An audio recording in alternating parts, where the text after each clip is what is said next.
Hey there. Tonight, we are settling into a very old unease.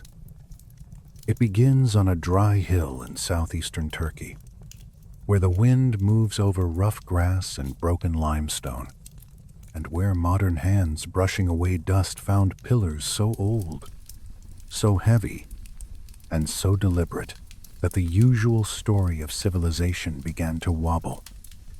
What emerged from the earth was not a crude camp, not a little shrine, not the fumbling first step of confused beginners.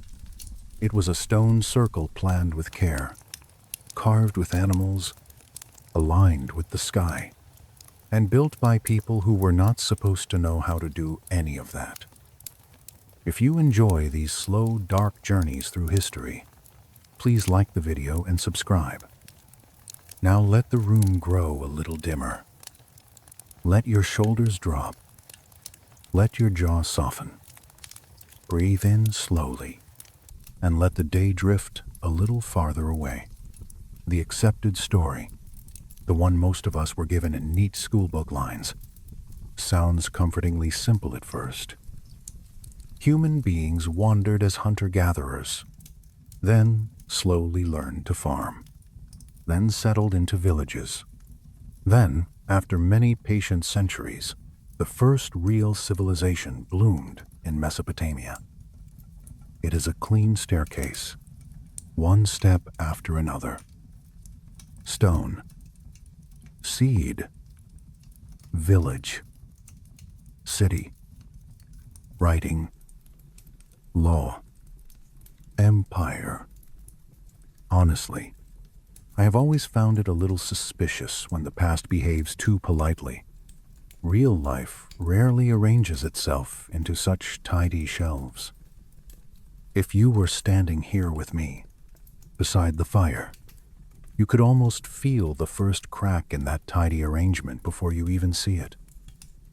It is in the silence around a buried monument. It is in the weight of a stone that should not have been moved by the hands assigned to it. It is in the faint sense that somebody, very long ago, may have known more than we have allowed them to know. That feeling settled heavily over a place called Göbekli Tepe, a name that means Potbelly Hill. For generations, it was only a rise in the landscape, a place where farmers sometimes turned up, worked stone, and fragments that felt odd in the hand, but gave away nothing of the deeper structure sleeping below. In the 1960s, archaeologists passed over it without understanding what they were really seeing. The hill kept its secret a little longer. I liked that. The old world often does that. It does not hurry. It waits until someone asks the right question. Then, in the 1990s, systematic excavation began. Soil was peeled back. More stone appeared. Then more. What had looked like stray pieces became pillars, and those pillars belonged to circles, and those circles belonged to something so ancient that it made the imagination go still for a moment. Carbon dating placed the site around 9,600 BC. Let that number settle for a second. It is older than Stonehenge by about 6,000 years. Older than the pyramids by more than 7,000. Older than pottery in that region. Older than metal. Older, according to the standard story, than the sort of settled, organized life that should have been able to dream a place like this into existence, let alone build it. And yet, there it was. The first thing people notice is the scale. Some of the great T-shaped limestone pillars rise more than 5 meters high and weigh as much as 16 tons. 16 tons is not a poetic number. It is a stubborn one. It sits there and refuses to be charmed away. These stones were quarried from bedrock, shaped with striking consistency, moved across uneven ground, and raised upright into prepared sockets. Even saying it softly, it remains a hard fact. Someone had to know how to cut, lift, pull, to align, brace, and settle those masses without shattering them or crushing half the workforce in the process. You can almost picture the scene at dawn. Cool air over the hill, limestone dust on forearms, rope fiber biting into palms. A line of bodies leaning their weight in one direction while another group adjusts wooden supports, wedges, or levers. Someone signals. Someone watches the angle. Someone understands where the stress travels through stone. This is not random effort. This is organized labor guided by memory and technique. One mistake with a block that heavy, and the earth takes back both stone and worker without apology. The carvings deepen the mystery. Foxes, boars, vultures, snakes, birds, abstract forms that still resist easy translation. They move across the pillars in low relief, confident and deliberate. These are not the distracted scratches of idle hands. The anatomy is observed. The lines are intentional. The surfaces around them are dressed flat enough to make the figures stand out with quiet force. A carver had to understand not only the animal, but the stone itself, how deep to cut, how the grain might behave, how to keep a curve clean across a hard mineral face. That kind of work asks for repetition, apprenticeship, and standards. It asks for a tradition. And there is the part that sits like a stone in the stomach. The people who built Göbekli Tepe are often described as hunter-gatherers. That phrase can become misleading because modern ears hear it and picture a life that is simple in every sense. But simple is not the right word for human beings at any age. Still, even if we grant intelligence, skill, and social complexity, the old model does not comfortably explain how a supposedly pre-agricultural community supported specialists, planners, quarry workers, haulers, ritual leaders, carvers, and the many hands needed to feed and coordinate them. A site like this does not rise from a weekend of enthusiasm. It requires time. It requires storage. It requires food systems. It requires hierarchy, or at least firm agreement. It requires a reason powerful enough to make hundreds of people return again and again to the same hill and perform exhausting work for something larger than immediate survival. Some scholars have suggested that Göbekli Tepe may actually force us to reverse the usual order. Perhaps organized ritual came first, and agriculture followed, because large ceremonial centers demanded a more stable food supply. It is a fascinating thought. A temple before a farm. Belief before bread. A gathering place so important that people changed the structure of daily life in order to support it. We cannot be sure. But even that more cautious explanation still leaves the same strange aftertaste.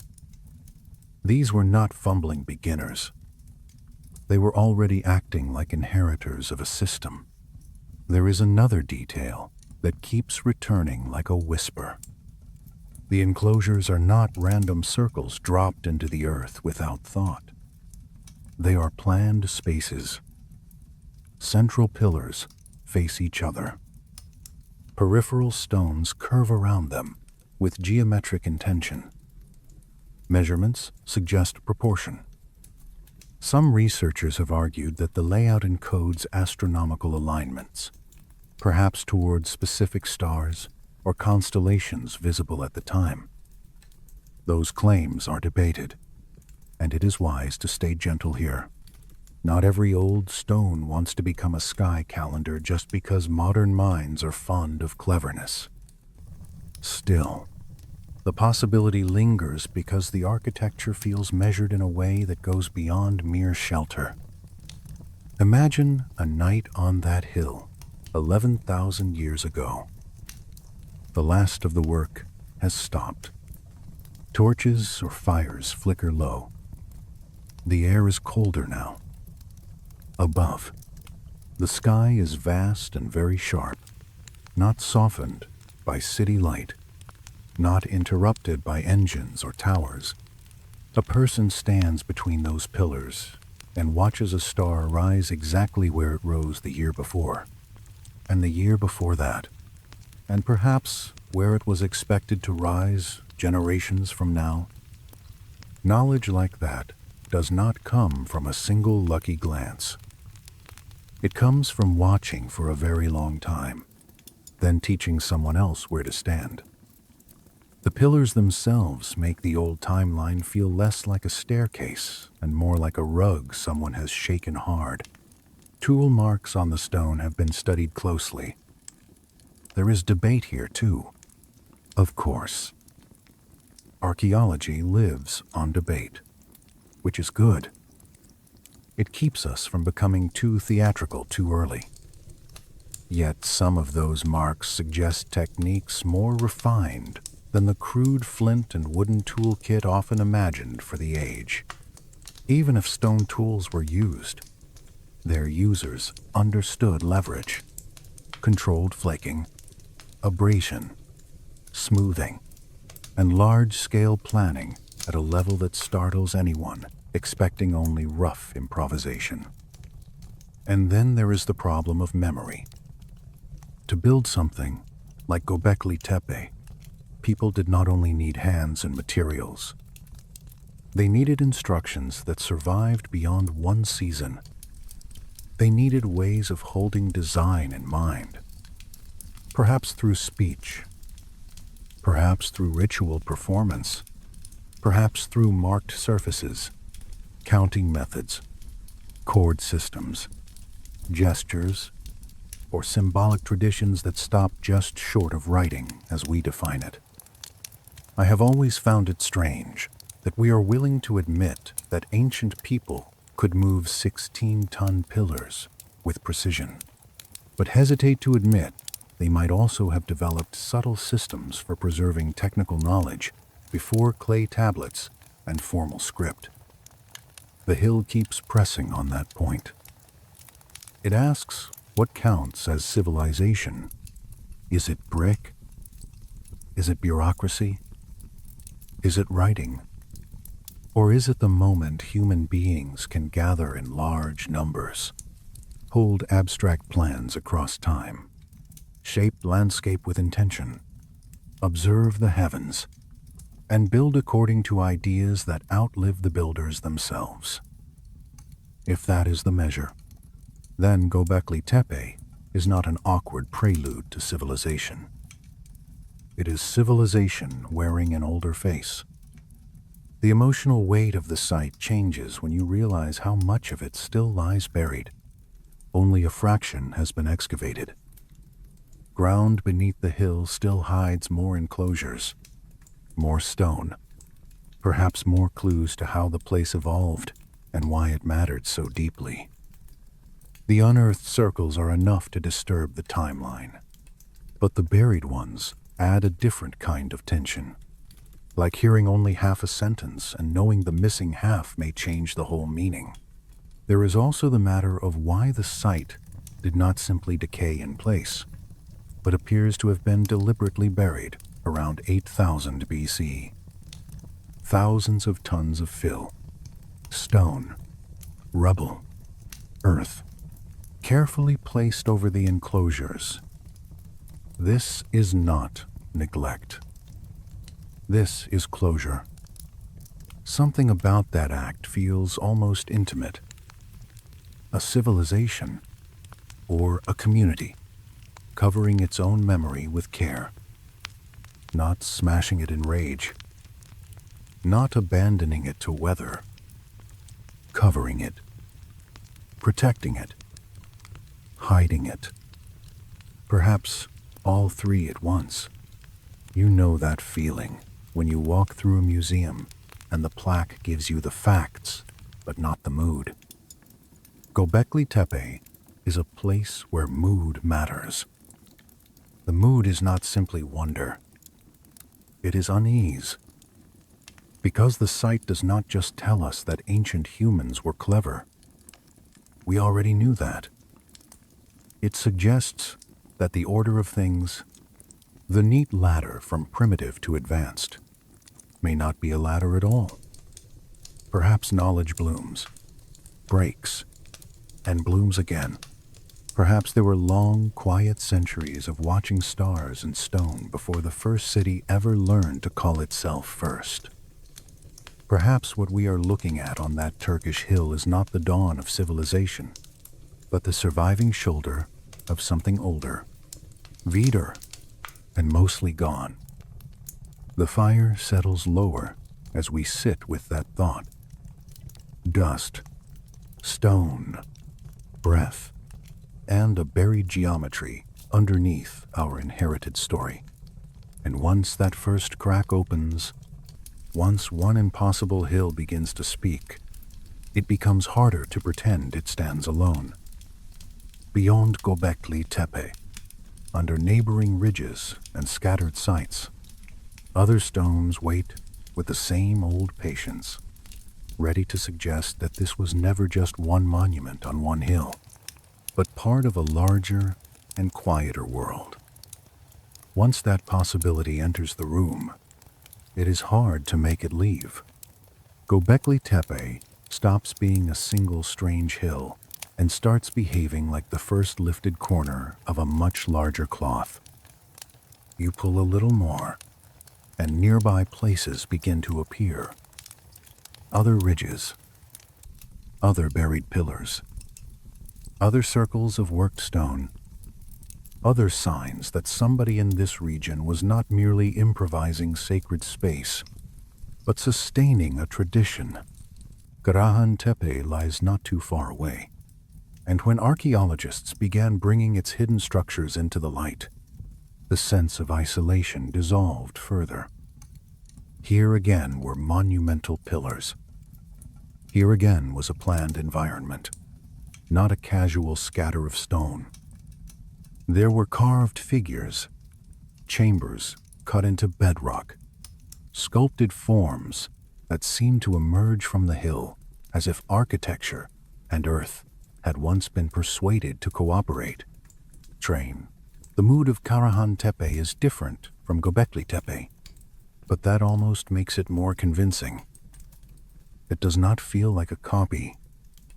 It feels like another voice in the same language. That matters.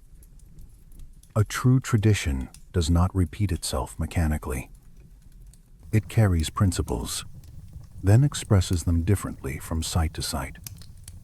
A civilization worth the name does not only produce one masterpiece, it produces variations, regional accents, shared measurements and symbols adapted to local need, and that is what makes southeastern Anatolia so difficult to reduce to a charming exception. The more sites emerge, the less Gobekli Tepe looks like an accident, and the more it looks like evidence. Nevali Kuri, now submerged beneath the waters of a modern dam, once offered another glimpse of that forgotten world. Before it disappeared underwater, excavations revealed T-shaped pillars and sculptural work that echoed the same monumental confidence seen elsewhere in the region. There was a continuity in form, in symbolic taste, in the preference for carved stone presences that seem half architectural and half alive. When different sites speak with the same accent across distance and time, the old excuse of coincidence begins to lose its charm. Then there are the newer investigations, the wider surveys, the growing realization that dozens of related places may still sleep under fields, scrubland, and ordinary-looking hills. The Turkish research programs in the region have steadily expanded the map, and every expansion carries the same quiet implication. We have not found the whole of anything. We have barely found the edges. If you were standing here with me now, you might feel the mystery changing shape. At first, it was a puzzle of capability. How could supposedly simple people build a place so advanced? Now it becomes a puzzle of scale. How large was the culture that made this possible?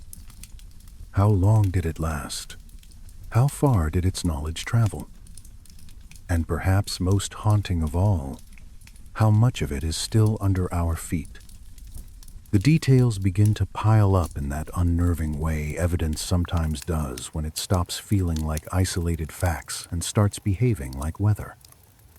Shared iconography, repeated pillar forms, similar uses of carved relief, comparable placement of central stones, consistency in layout and planning. Even where each site has its own character, the family resemblance remains. The builders also seem to have understood more than stone and symbols. Many of the sites reveal careful handling of terrain, attention to approach routes, and awareness of how human bodies move through space. Some chambers feel compressed and hidden, others broad and open, as if the architecture itself guided emotional experience.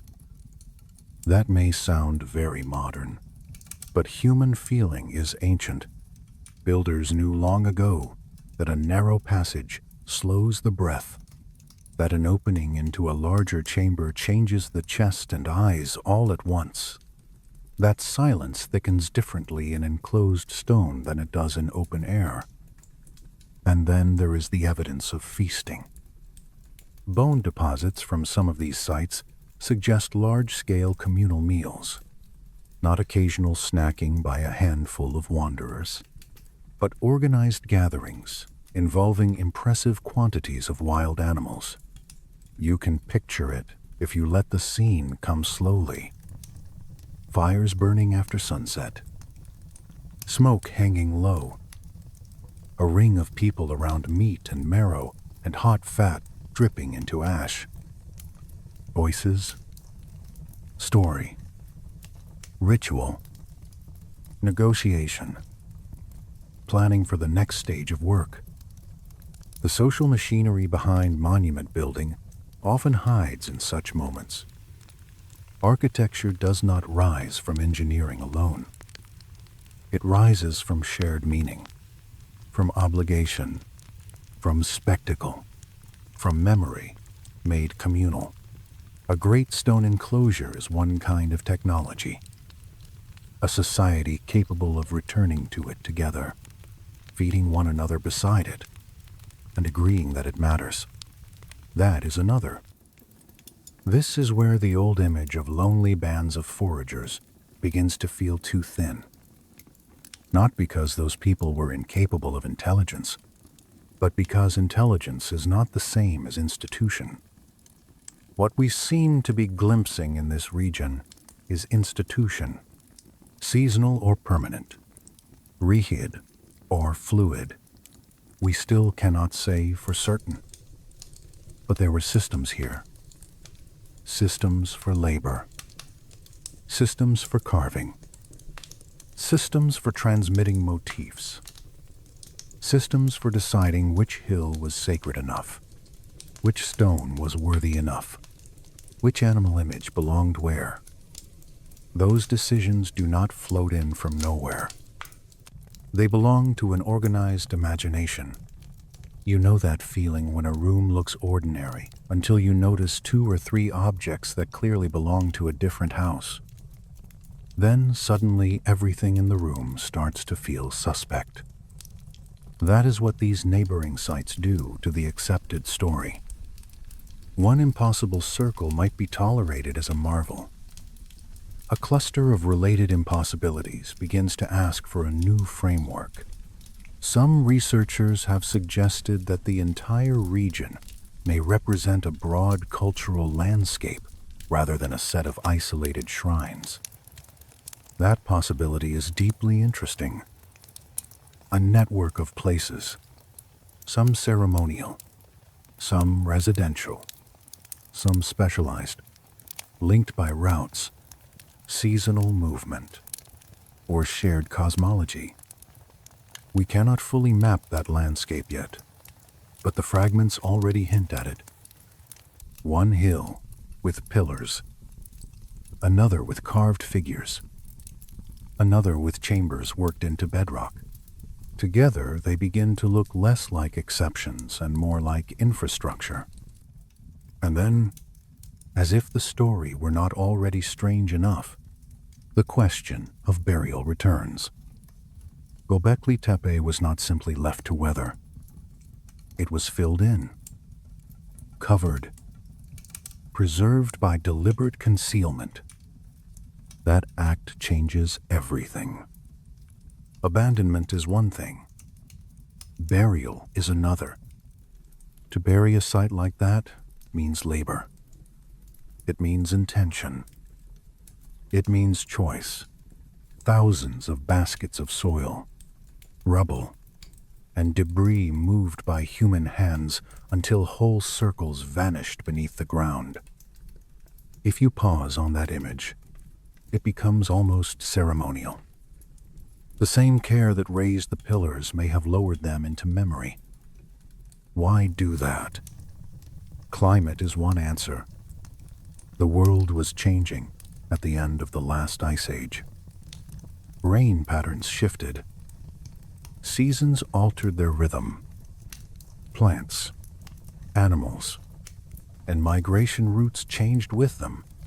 A place that once stood at the heart of one kind of life may have become awkward, exposed, or ecologically unsustainable for another. If so, burial might have been practical and sacred at once, a way of closing the old world with dignity. Another answer reaches into the transformation toward agriculture.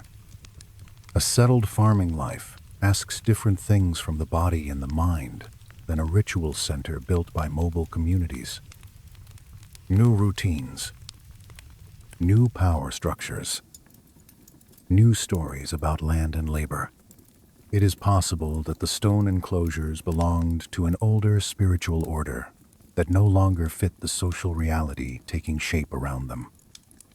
Covering them may have been an act of farewell, or perhaps an act of caution.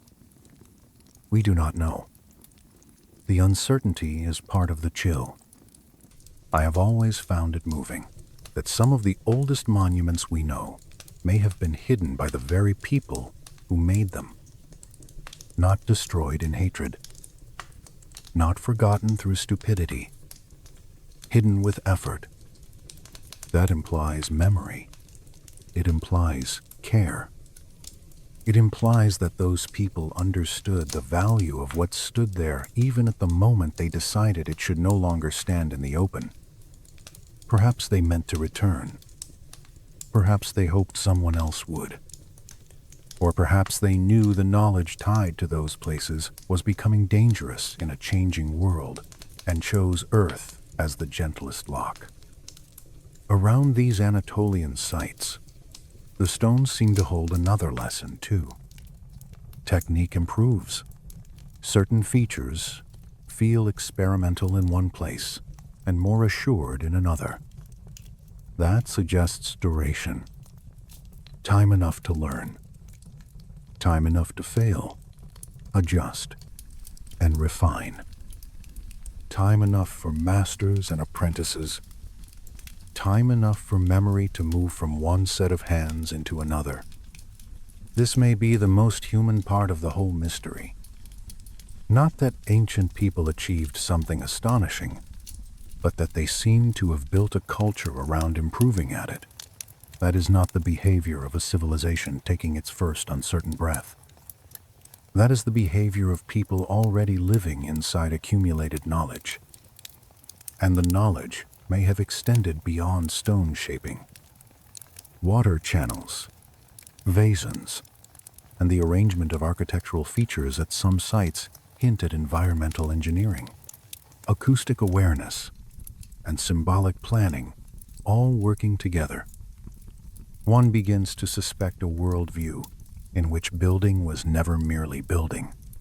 Stone, sound, sky, processional movement, memory, and social order may all have belonged to one woven system. If that sounds grand, good. The evidence asks for grandeur, though not for fantasy. There is a temptation in mysteries like this to leap immediately into the theatrical. Lost superhumans, instant vanished empires, machines under every hill. I think it is better and stranger to stay close to what the earth actually gives us. Pillars, carvings, planned circles, regional continuity, feasting remains, deliberate burial. Even with only those, the mystery is rich enough, because those facts alone already say something difficult. They say that long before the first cuneiform tablet was pressed in Mesopotamian clay, long before kings began listing themselves as first and greatest, people in this older landscape knew how to cooperate on enormous projects, preserve symbolic systems, and bind communities together through monumental work. There is an old arrogance in history, a habit of assuming that if a people left no writing we can read, they must have lived in the thin light before true complexity. Göbekli Tepe and its neighbors do not argue against that arrogance with a shout. They do something subtler. They embarrass it. A carved fox on a pillar older than pottery is an embarrassing thing for a simplistic timeline. A carefully aligned enclosure built by people without supposed cities is another. A hill intentionally sealed by knowledgeable hands is another still. The fire beside us is low now, and the room feels quieter. Outside, perhaps there is rain, or only wind. Either way, the mind has traveled. We began with one astonishing sight, and now find ourselves standing in a broader hidden landscape, where multiple places repeat the same calm offense against the official story. And once you accept that this older world may have existed on a scale larger than one sanctuary, the horizon widens again. Because southeastern Anatolia is not the only place where stone begins speaking in the wrong century. Far from these hills, in mountain fortresses, drowned structures, subterranean chambers, and impossible walls fitted tighter than paper, the same old question waits with patient eyes. What if the first civilizations we name were not the first at all, but only the first to rise after something earlier had already learned how to build, how to measure, and how to remember? From there, the road grows stranger and somehow quieter. Once the mind accepts that one region may have held a tradition older than the usual first chapter, the eye starts noticing other places that never sat comfortably inside the tidy timeline either. The world becomes full of stone that seems to remember too much. Far across the ocean, high in the Andes, walls rise at Sacsayhuamán, above the old city of Cusco. Their blocks are so large and so carefully shaped that even modern visitors go still in front of them. Some stones carry many angles, each face cut to lock into its neighbors in a way that feels less like stacking and more like solving a problem in 3 dimensions. A child can slide a hand along the seams and feel almost no gap at all. That closeness is what troubles engineers. Weight can be admired. Precision has to be explained. The old chroniclers who reached the region in the early colonial period wrote with a mixture of greed and astonishment. They saw the walls. They saw stone fitted so tightly that blades could not easily enter the seams. They heard local accounts claiming that these constructions belonged to a deeper past than the Inca themselves. That detail matters. Conquerors often misunderstand what they are told. Of course, memory gets bent in translation. Pride and myth become entwined. Still, when the people living beside a monument say, "This came before us," the statement deserves more than a polite smile. At Sacsayhuamán, the stones do not merely sit on one another. They embrace stress. They spread force. They survive earthquakes that shattered later buildings of smaller ambition. That is the part I always come back to. Intelligence in architecture is easiest to see after shaking. A wall that remains while another falls has given its testimony without words. The builders understood movement. They understood that the ground itself was not trustworthy, and they answered it with shape. If you were standing there with me in the thin mountain air, you would notice how the walls seem almost alive in late afternoon light. Each block has its own contour. There is no lazy repetition, no easy brick logic. Instead, there is patience. Someone studied each stone until it found the only place where it could belong. That takes time. It takes templates, or memory aids, or master builders who can see the invisible line where one mass meets the next before the cut is ever made. And then comes the heavier question. How were such stones moved? It is one thing to speak romantically of communal labor. Human beings can do astonishing things together, but communities also obey certain plain limits of friction, slope, leverage, and fatigue. A block weighing scores of tons does not become light because many hands love a project. It remains stubborn. It drags. It bites into ground. It breaks rollers. It tears ropes. It kills if control slips. That is why these sites matter so deeply. They are not just beautiful. They are mechanical statements. At Puma Punku in Bolivia, the statement becomes sharper still. There, on the cold high plain near Tiwanaku, stone blocks lie with cuts so exact that they look almost offended by the usual explanations. The famous H-shaped stones, the channels, the drilled precision, the flat planes and right angles, all of it produces the same slow reaction in the mind. Not because it proves magic, but because it implies process. A repeatable process. A controlled process. A set of methods that somebody once knew well enough to use again and again. The andesite there is not soft. It does not surrender politely. Yet surfaces appear as though shaped with an appetite for accuracy that feels industrial in temperament, even if not industrial in machinery. Some researchers have suggested thermal techniques. Some have argued for ingenious abrasion systems. Some remain unconvinced by every proposal on the table. That is the honest place to stand. We do not have the full answer.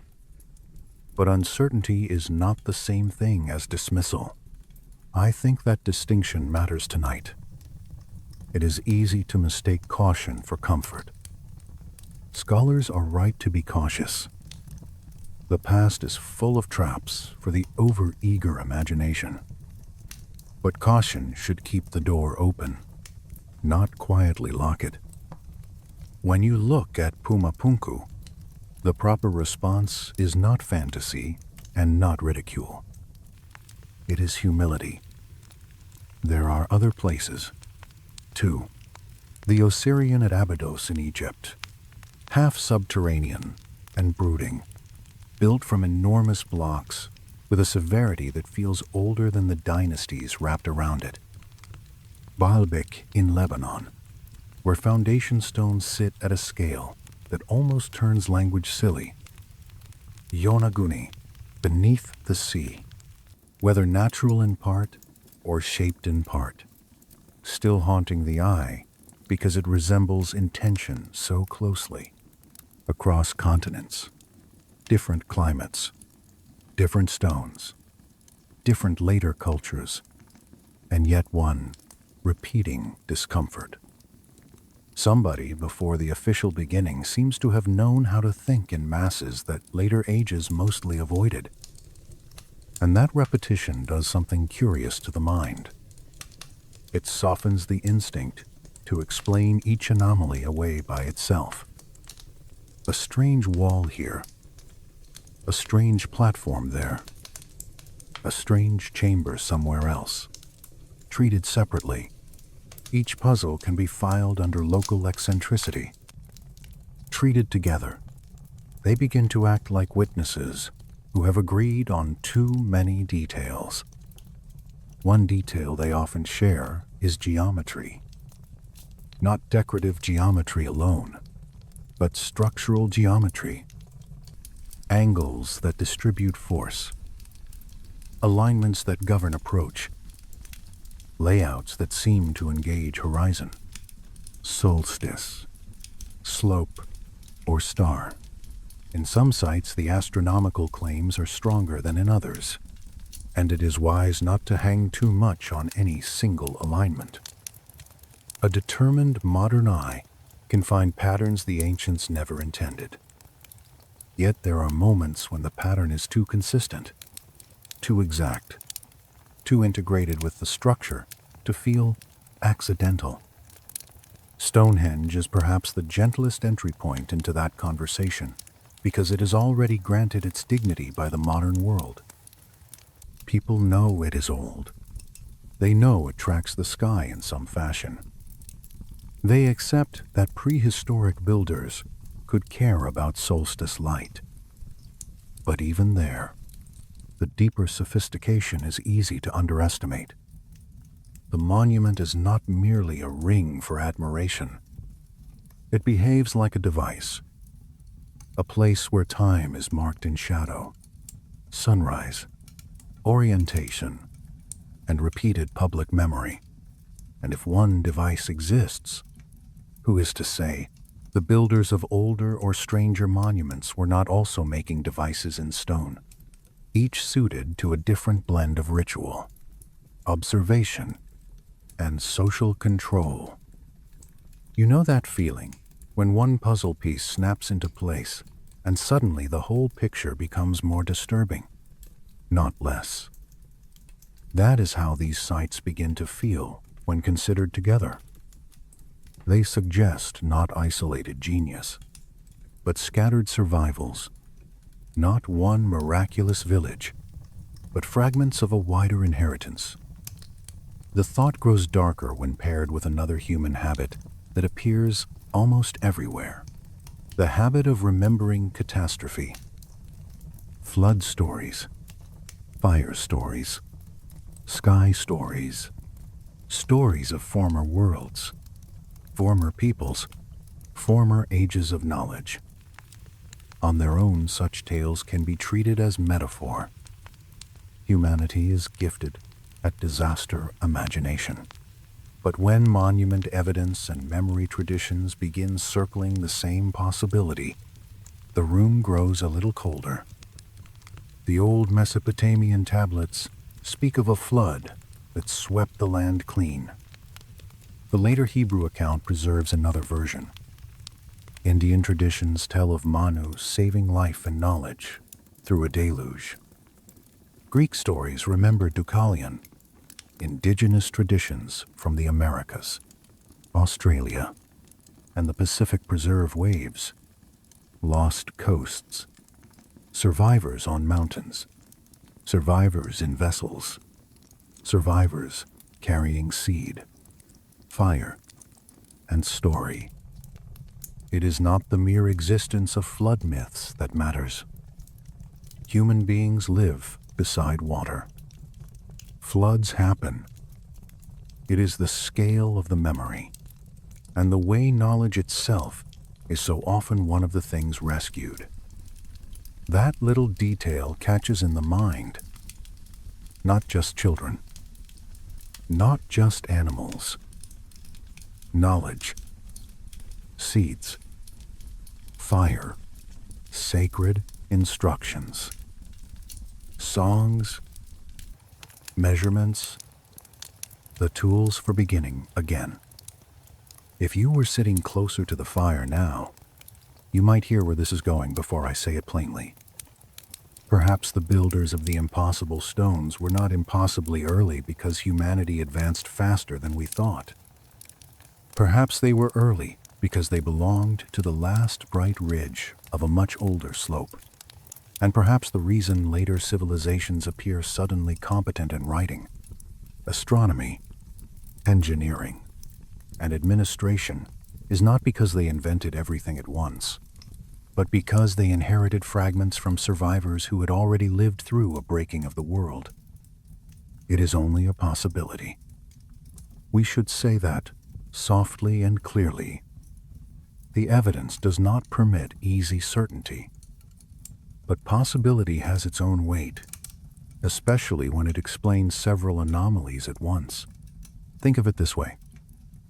A catastrophe great enough to drown coasts, erase settlements, scatter populations, and sever lines of teaching would not simply kill people. It would dismember memory. The most complex knowledge would suffer first. Precision quarrying, advanced surveying, long cycle astronomy, sophisticated acoustics, materials treatment, all of that depends on institutions, on specialists, on stable conditions. Break the chain badly enough and what remains are symbols, rituals, stories, and occasional practical fragments. Enough to seed later recoveries. Not enough to preserve the whole machine. That would explain why later cultures so often seem to know more than their visible developmental stages should allow. Why a script arrives nearly formed.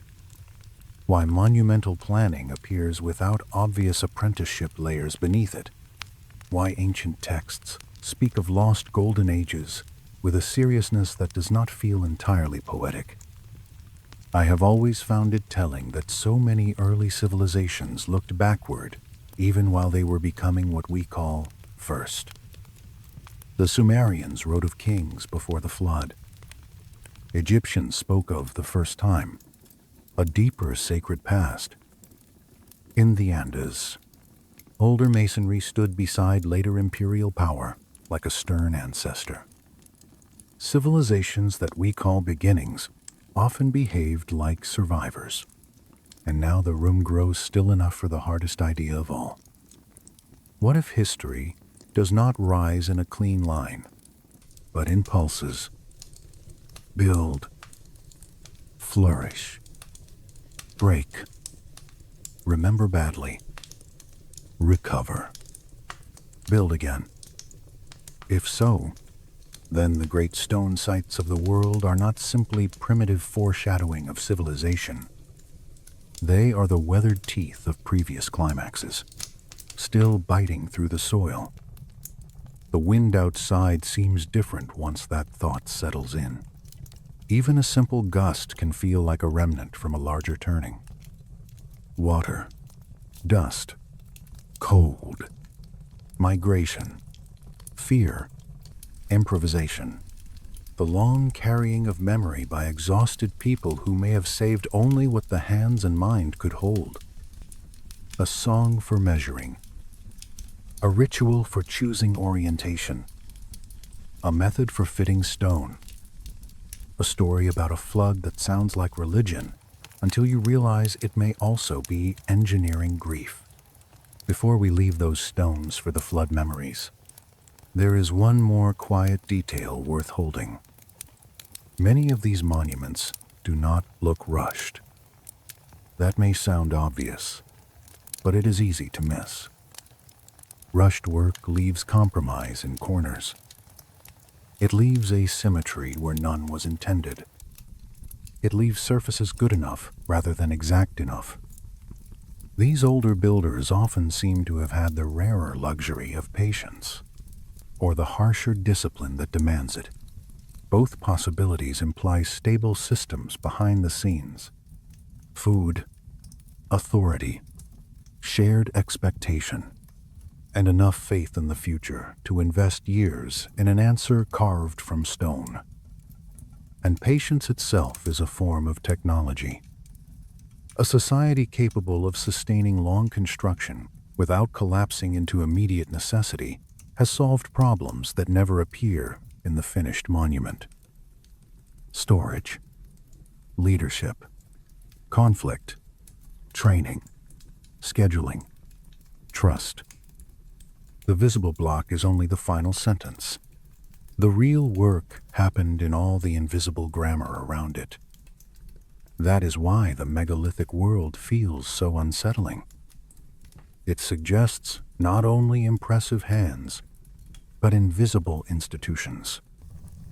We see the teeth. We almost never see the jaw. And as this part of the night deepens, we have arrived at another threshold. The stones have shown us that impossible skill may have lived earlier than the textbooks prefer.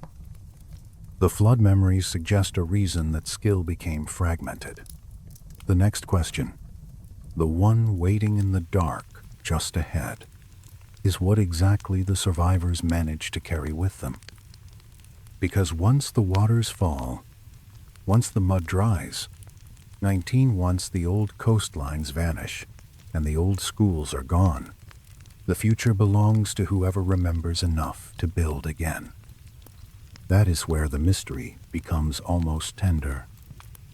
After all the enormous stones and all the deep time unease, we come to memory itself, to the fragile little bridge between a lost world and a rebuilt one. A civilization can vanish in stages. First, the coasts go, then the workshops, then the observatories, then the roads, then the confidence that tomorrow will resemble yesterday. But even when institutions fail, human beings remain stubborn carriers. They carry rhythm, gesture, technique, story, fragments. Imagine the survivors after a great inundation or a long chain of climate blows, not standing nobly on a single mountain peak, as later art prefers, but tired, wet, hungry, and deeply uncertain. The air smells wrong. Familiar roots are gone. The old shoreline has moved inland. Valleys are marsh. Camps are broken. Ancestors lie underwater now. And in the middle of that disorientation, somebody remembers how to align a wall to a sunrise. Somebody else remembers that certain seeds must be kept dry above all else. Another remembers a chant that once accompanied the raising of heavy stone, though the original mechanism has already begun to blur in the mind. This is how loss really behaves. It is uneven. It rarely removes everything. It leaves islands. I think that may be why so many later traditions preserve not complete sciences, but sacred fragments. A story about beings who brought order. A myth about a first teacher. A ritual that must be done this exact way, even though the practitioners no longer fully understand why. a number repeated in architecture, a sequence of stars encoded into ceremony. The outside form remains because the inside explanation has thinned. What was once engineering becomes liturgy. What was once surveying becomes sacred procession. What was once practical astronomy becomes mythic calendar. When the first Sumerian cities appear in the historical light, they do so with a confidence that still startles. Writing, mathematics, accounting, legal thought, urban form, temple administration, astronomical awareness. It is not that these things were absolutely without precedent. Human beings can innovate rapidly under pressure, but the degree of organization feels almost rehearsed. The earliest levels already know too much. The same is true in other places. Egypt arrives in history with stone confidence, celestial preoccupation, and symbolic systems already mature in spirit. Mesoamerican traditions preserve mathematical and calendrical sophistication that seems to flower with improbable elegance. In each case, the official story can describe development, and often rightly so. But development on the visible surface does not entirely quiet the feeling of deeper roots below. The Sumerian king list is a good example of how awkward this becomes. It begins with rulers before the flood, whose reigns stretch into lengths that modern readers instinctively dismiss as impossible. Fair enough. The numbers are not likely literal in the ordinary sense. But to stop there is to miss the stranger part. The text is organized around a before and after. A break. A division so serious that even political memory arranges itself around it. Kingship was in one condition. Then the flood came. Then kingship descended again under altered terms. That pattern carries psychological truth, whether or not the exact numbers are symbolic. It is the memory of rupture. Post-flood rulers in such traditions are often smaller in some essential way. Their reigns are shorter. Their achievements are framed as restoration rather than origin. They gather rather than invent. They recover rather than begin. I have always thought that was the detail of people looking backward through smoke. They do not imagine themselves as the dawn. They imagine themselves as what came after the dark. Even the flood layers found at ancient Mesopotamian sites contribute to that mood. Not every city shares the same date or the same event, and no serious person should force every inundation into one single worldwide drama without care. Yet the presence of disruptive flood deposits in more than one place reminds us that early urban memory was formed in landscapes where water could reset everything. A thick, clean layer of clay has a cruel simplicity. Above it, one world. Below it, another. And then there are the global oral traditions, Aboriginal song lines preserving drowned landscapes, Indigenous American accounts of former worlds destroyed and remade, Pacific memories of swallowed land and mountain survival, Indian cycles of destruction and renewal, Greek flood remembrance, biblical and Mesopotamian versions that still trouble each other like reflections in dark water. If all of that were only symbol, it would still be one of humanity's most persistent symbols. But some of it aligns uncannily with geological reality. Rising seas at the end of the last ice age were not imaginary. Coastlines truly disappeared. Shelves became seabed. Plains turned to memory. One of the most haunting things about sea level rise is how ordinary it would first appear. A little more water, a changed marsh, a shoreline slightly farther inland. People adapt. Then another storm arrives. Another generation notices fishing grounds altered. Another village moves back. A sacred grove disappears. Paths become channels. At some point, gradual change becomes catastrophe, because there is simply nowhere culturally meaningful left to retreat without surrendering the world you knew. If you were standing on a coast 10,000 years ago, watching the sea take familiar markers year after year, would you call it geology? Probably not. You would call it judgment, ending, grief, or the anger of beings larger than yourself. The language of myth may often be the most honest language available to a traumatized society. That is why I resist the easy dismissal of ancient catastrophe stories. Not because every line is literal, but because literalism is not the only form of truth. A myth can preserve sequence, emphasis, and technical detail even when its clothing is symbolic. If a story says, save seed, save animals, save a few skilled people, save sacred words, save measuring knowledge, that sounds to me less like fantasy and more like a civilization trying to preserve a continuity plan in the only medium guaranteed to survive the collapse, the human voice. There is another clue in the persistence of specialist roles. Across early civilizations, we find priest astronomers, sacred architects, initiated healers, scribal elites, temple metallurgists, and guardians of formulaic knowledge. These people often appear as if they are not merely inventing, but curating.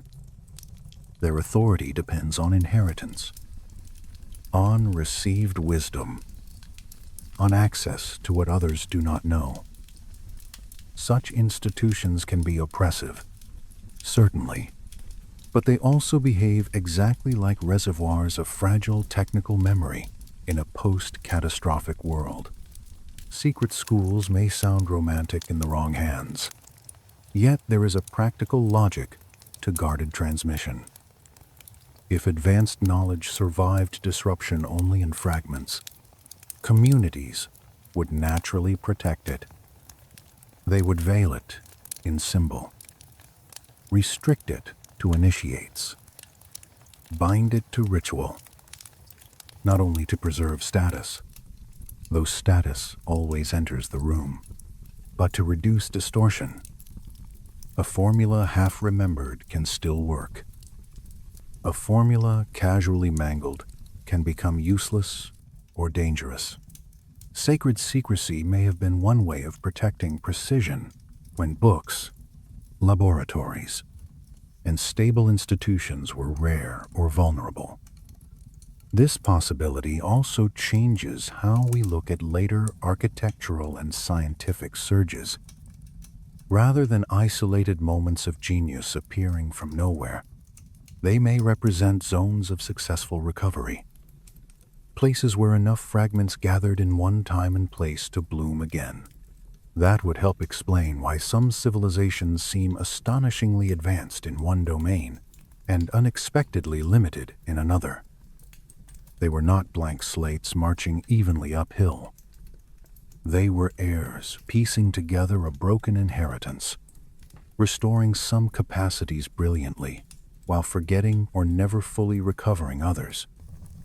You can see the emotional logic of this in the way later cultures treated ancient monuments already old in their own day.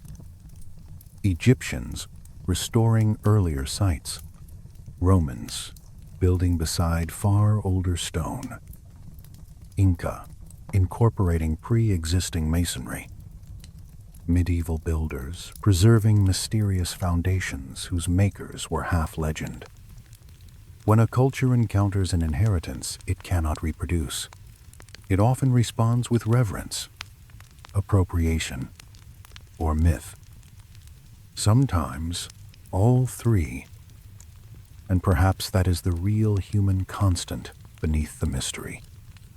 Not merely intelligence, but continuity under pressure. The refusal to let everything go dark at once. The fire is low now. The room smells faintly of ash and warm wood. In that hush, the past feels less like a chain of museum labels and more like breathing across generations. One person teaches another how to observe the moon. One person teaches another how to judge a stone face by touch. One person insists that the old number must not be forgotten, though no one present can fully explain it anymore. One person carries a map in song. Another carries a ratio in temple ground plan.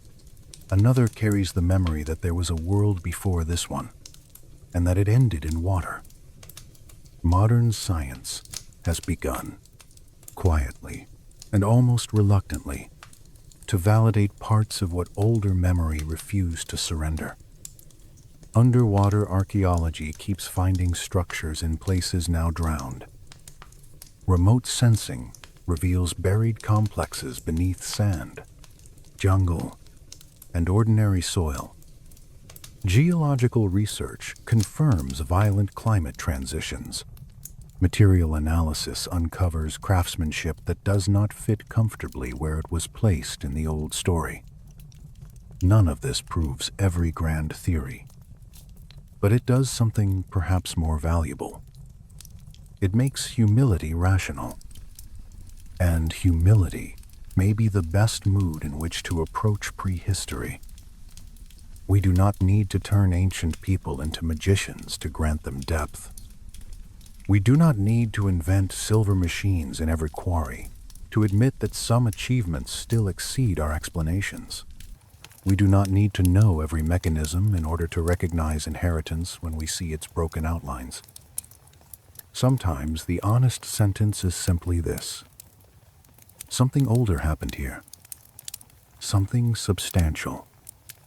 Something that left traces in stone, story, sky watching, and ritual memory.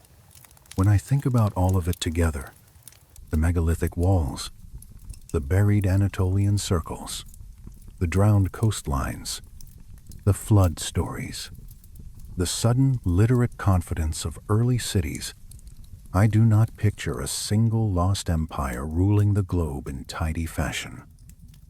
That is too simple. The real past is rarely neat. I picture instead a patchwork of advanced regional cultures, linked, perhaps loosely, perhaps not at all in some cases, rising across favorable lands during stable climatic windows, sharing or rediscovering principles of surveying, monument building, astronomy, acoustics, and social coordination. Then I picture water, cold, fire, migration, famine, rupture. Some places vanish entirely. Some contract inland. Some preserve priestly memories. Some keep only myths. A few pass enough onward that later civilizations flare to life faster than they should. That image feels human to me. Ambitious, brilliant, breakable, persistent. You know that feeling when a story becomes more believable at the exact moment it stops being tidy. That is how this mystery has always felt to me. Not a perfect secret civilization with every answer. A wounded continuity. Knowledge surviving by fragments. History beginning again in public, while something older continues underground. Inside symbols, measurements, alignments, and whispers. So when the textbooks tell us civilization began in one clean place at one clean moment, perhaps the gentlest response is not outrage, but patience. Let the stones answer. Let the drowned shelves answer. Let the myths answer. Let the strange precision of ancient sites answer. The beginning may not have been a beginning at all. It may have been a restart, and that possibility changes the emotional shape of the past. Instead of a climb from darkness to light, we inherit a far more intimate drama. Human beings, learning, building, losing, carrying, and learning again. Dust on the feet, clay in the hand, stars above, water rising in the distance, a monument on a hill, a story beside a fire, a civilization remembered not completely, but enough. The next time we call something the first city, the first science, the first monument, perhaps we should say it with a softer voice. Because before the first things we can name, there may already have been other hands at work in the dark, measuring horizons, moving stone, and trying in their own patient way to leave a message for the people who would come after. We are those people. And the message, incomplete as it is, still reaches us. From that quiet idea that civilization may have restarted rather than simply begun, another door opens. It leads not into stone this time, but into lines on parchment, angles on a rise, and the unnerving possibility that ancient people knew the world far better than they were supposed to. A map can be more haunting than a ruin. Ruins at least belong to the earth. They sit where gravity expects them to sit. A map is stranger. It is a claim made by ink, a flat little act of confidence that says the world has shape, and I know something about it. When later scholars found certain early charts, what unsettled them was not simply that coastlines were drawn with talent. Sailors have always been gifted observers. What unsettled them was the suggestion that some mapmakers worked from sources already old in their own day, sources that seemed to preserve geographical knowledge wider and more exact than the official age of exploration should have allowed. The Peary race map is the one most people hear about first. It survives only in part, a fragment really, and fragments have a way of inviting too much imagination. So it is wise to tread carefully. Some claims made about it have almost certainly run ahead of the evidence. And yet, even after caution has had its say, the thing remains unsettling. The chart, made in the early 16th century, shows Atlantic coastlines with a confidence that seems to lean on more than one recent voyage.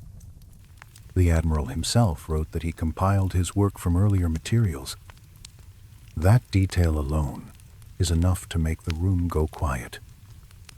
Because once a mapmaker begins naming sources, the question changes. We are no longer asking only what he knew. We are asking what he inherited. If you spread an old map open on a table, there is a particular mood it creates. Dry fiber, fading ink, the faint smell of age, the hand-drawn coast becoming, in candlelight, something almost alive. And then, somewhere in the lower margins, a contour appears where modern readers think it should not be. Perhaps it resembles the suggestion of an Antarctic coastline. Perhaps it echoes land hidden for ages beneath ice.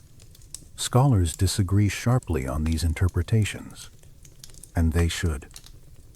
The stakes are too high for laziness. But disagreement does not make the question foolish. It makes it alive. Honestly, that may be the most important thing. The old maps do not all prove what enthusiasts want them to prove. but they keep proving that the inheritance of geographical knowledge was more tangled, more layered, and more ancient feeling than the simplified story prefers. There are other charts too. Oronteus Fineus, Philippe Bouache, Mercator. Different centuries, different methods, different ambitions, and yet the same eerie possibility hovering over some of their work. That possibility is not that every old cartographer possessed impossible omniscience. It is that some of them may have touched the fading edge of much older surveying traditions, compressed through copies, errors, reinterpretations, and partial survival.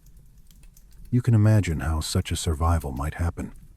A coastal survey made in one age is copied in another. The new copyist no longer understands the projection method perfectly, but preserves the shape. A library burns, but some charts travel with merchants. A kingdom falls, but temple archives migrate. An admiral purchases fragments from sailors who do not know what they carry. Centuries pass. Knowledge thins, but does not quite die. That pattern should sound familiar by now. It is the same pattern we have already seen in stone, myth, and early urban memory. Not total continuity. Not total loss. Survival through distortion. The deeper issue is longitude. That small word hides a brutal technical problem. Latitude is generous. The sky offers clues. Longitude is miserly. It demands timekeeping, calculation, and confidence across distance. To place distant coasts well on a map requires more than courage at sea. It requires method. When older maps seem to show surprisingly stable positional knowledge, even allowing for errors, they whisper of disciplined observation traditions somewhere behind them. And here the story rises, from parchment to sky. Because the great prehistoric and early ancient monuments are not only walls, circles, and platforms. Many of them are also instruments. Stonehenge is the most famous among them, but not because it is the only one. It is famous because it was never fully forgotten by the lands around it. People kept looking at it. They kept wondering. And the more carefully we measure it, the more it resists the idea of being a pile of stone arranged by instinct alone. Its principal alignment toward the summer solstice sunrise is not a romantic fantasy placed upon it by modern longing. It is real. But what matters even more is that the monument behaves as though solar marking was only one thread within a larger fabric of repeated observation. The moon enters the conversation. Extreme lunar risings. Cycles too slow for a single human season of interest. These things imply continuity of watching. Not one inspired morning, but generations willing to stand in chill dawn and record where light and moon returned. That is what prehistoric astronomy really means. Not stargazing in the casual sense, but institutions of patience. The Aubrey holes at Stonehenge have inspired many arguments, some stronger than others, yet the larger point remains. The site functions through sequence, marker, movement, recurrence. Even if every proposed use is not correct, the mentality behind the architecture is clear enough. Time was being studied there in a durable public form. The monument is a memory machine, and once you understand a monument as a memory machine, many other sites begin to look different. The circles of the British Isles, the alignments of Göbekli Tepe, the temple plans of Egypt, the stepped complexes of Mesoamerica, Angkor in Cambodia. The old builders were not only making sacred places, they were binding time to architecture so that the sky itself could be taught. If you were standing beside one of those monuments before dawn, the emotional truth of it would become obvious. The cold in the ground, the waiting, the breath of the people around you, the edge of light touching a certain stone on the same morning, in the same way, year after year. A child learns where to stand. An elder names the day. The monument does not merely mark the heavens. It trains memory through ritual repetition. This matters because astronomy is one of the hardest sciences to fake into suddenness. You can build a wall fast if you have enough labor. You cannot discover long sky cycles quickly unless someone has already watched for a very long time. Processional shifts, lunar standstills, eclipse rhythms, stellar risings tied to season. These belong to cultures able to extend attention beyond the lifespan of one master observer. That requires trust, instruction, and archives of one form or another, even if the archive is oral and architectural rather than written on clay. The Antikythera mechanism sits in this story like a beautiful insult. Pulled from a shipwreck, corroded almost into secrecy, it revealed itself slowly as a machine for celestial reckoning. Gears nested in mathematical intention, predictions embodied in bronze. It appears in the historical record much later than the megalithic world we have been moving through tonight. But that is exactly why it matters. It proves that ancient minds were not strangers to complex mechanical abstractions. Once such a device is known to have existed, it becomes harder to laugh away the possibility that other technical traditions, now lost, once bridged monument, mathematics, and motion in ways we only glimpse. A machine like that does not emerge from nowhere. It arrives with ancestry. That thought returns us to the oldest sky builders with a little more seriousness.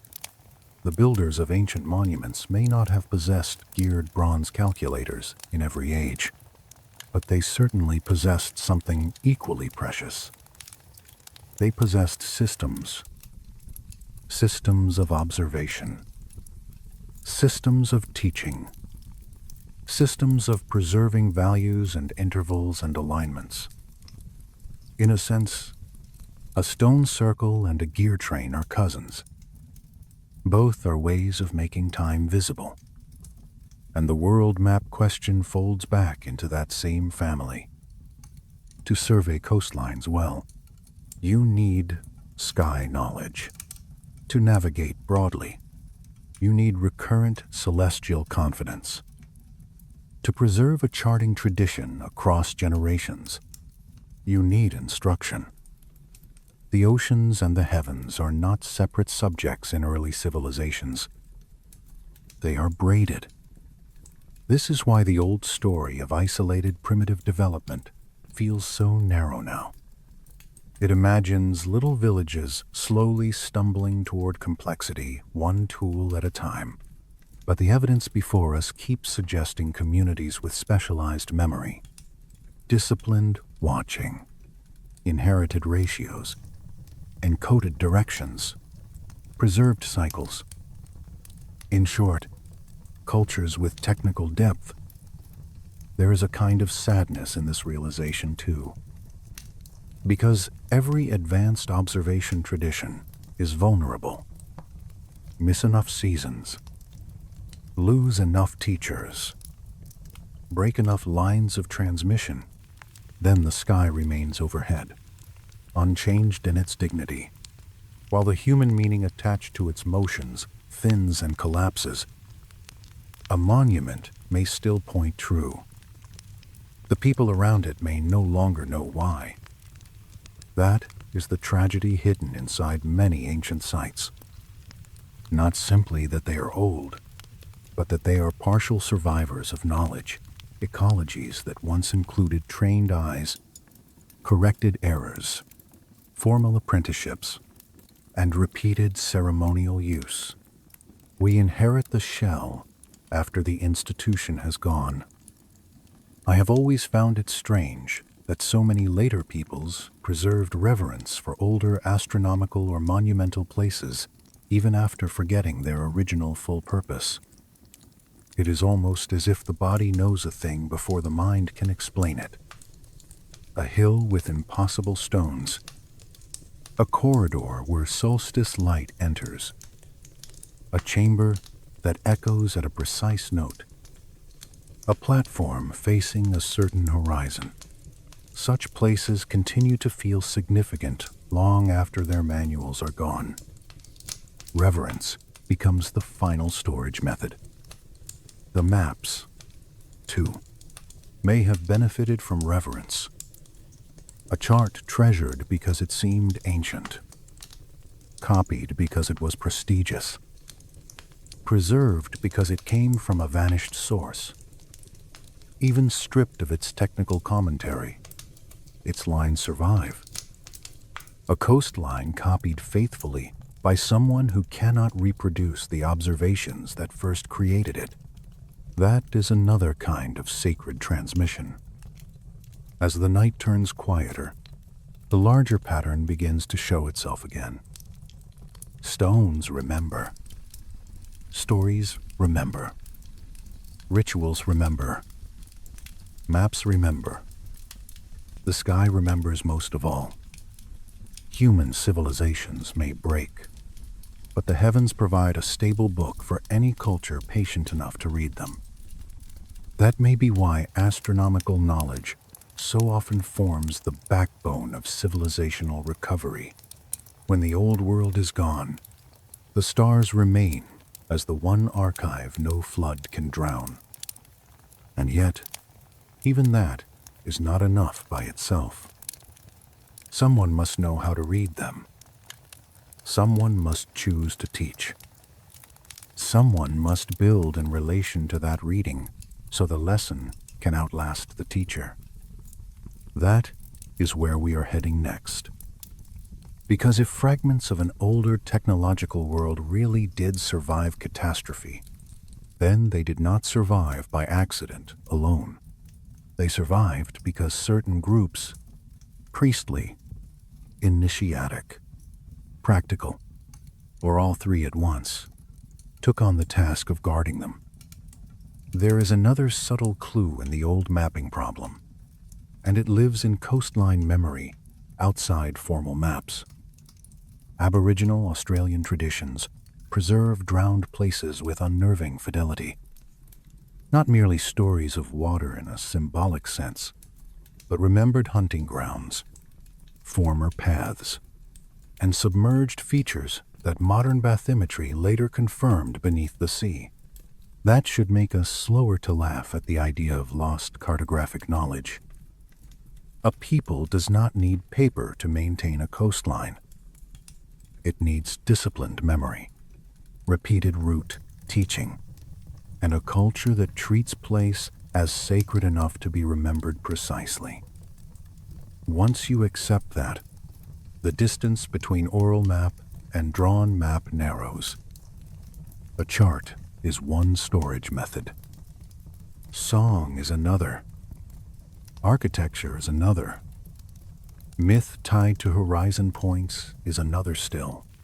The ancients used redundancy because redundancy is how memory survives catastrophe. A drowned bay can remain in chant long after no living person has walked its shore. That, too, may explain the emotional charge around certain ancient astronomical sites. They were not only observatories, they were public rehearsals of continuity. A community gathered, watched the right light arrive at the right point, and was reassured that not everything had been lost. The sky still kept faith. In a post-catastrophe world, that kind of reassurance would have mattered almost as much as food. Those keepers are easy to mock if we speak of them carelessly.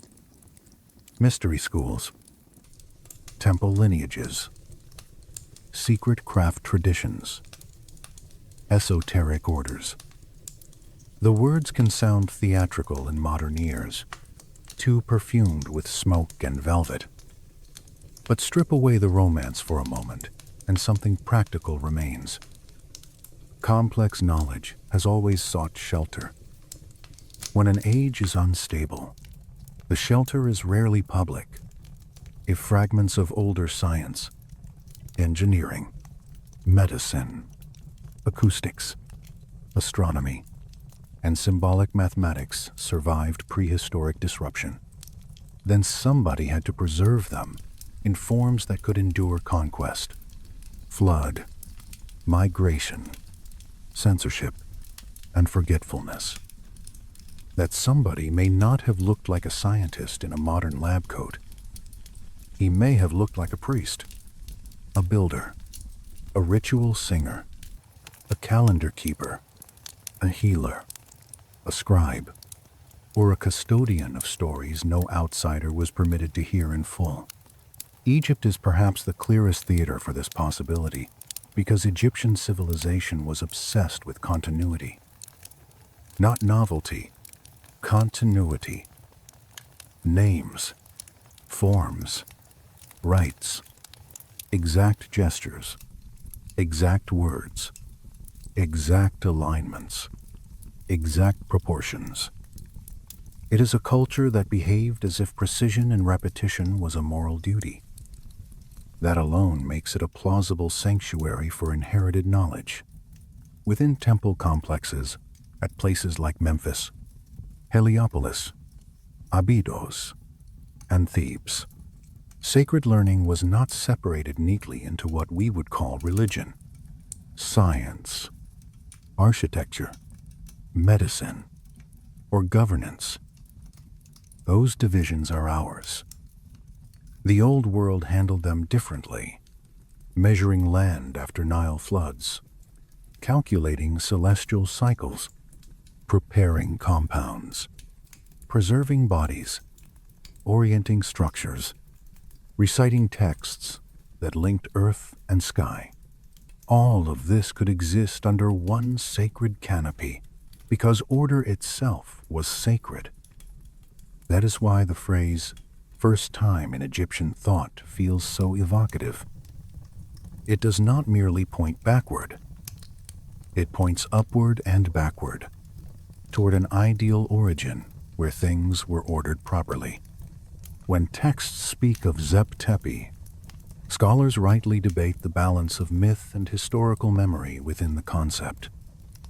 But again, the emotional architecture matters.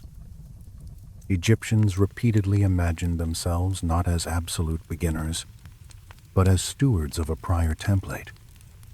The more one studies temple ritual, the more it resembles technical maintenance disguised as devotion. Priests rise before dawn, wash in prescribed ways, speak formulae with exactness, track calendars with painstaking care, observe stars, preserve measures, maintain offerings according to rhythm, guard spaces from contamination, replace damaged components according to inherited rules. It is not difficult to imagine how such an environment could preserve specialized knowledge, even when its original framing shifted across generations from engineering necessity into theological obligation. The same is true of the old scribal schools. A scribe is not only a writer, he is a stabilizer of transmission. He is the membrane between forgetting and persistence. In many early societies, the scribal class held astonishing power for exactly that reason. They curated continuity. If some body of knowledge had become too prestigious, too dangerous, too sacred, or too technically dense for general use, the scribal priestly class would be a natural vessel for its survival. Greek traditions later tell their own version of this pattern. The mystery schools at Eleusis, the Pythagorean communities, initiatic teachings associated with Orphic and Hermetic streams, all of these preserved learning in graded forms. One level for the crowd, another for the prepared, another for the sworn. We should not assume that every hidden teaching was technologically profound. Human beings are capable of guarding nonsense with equal solemnity. But we should also not assume that secrecy implies emptiness. Sometimes secrecy is just what accuracy looks like in a dangerous age. Pythagorean tradition especially lingers in this story because number there was not a dry abstraction. It was structure, harmony, proportion, relation.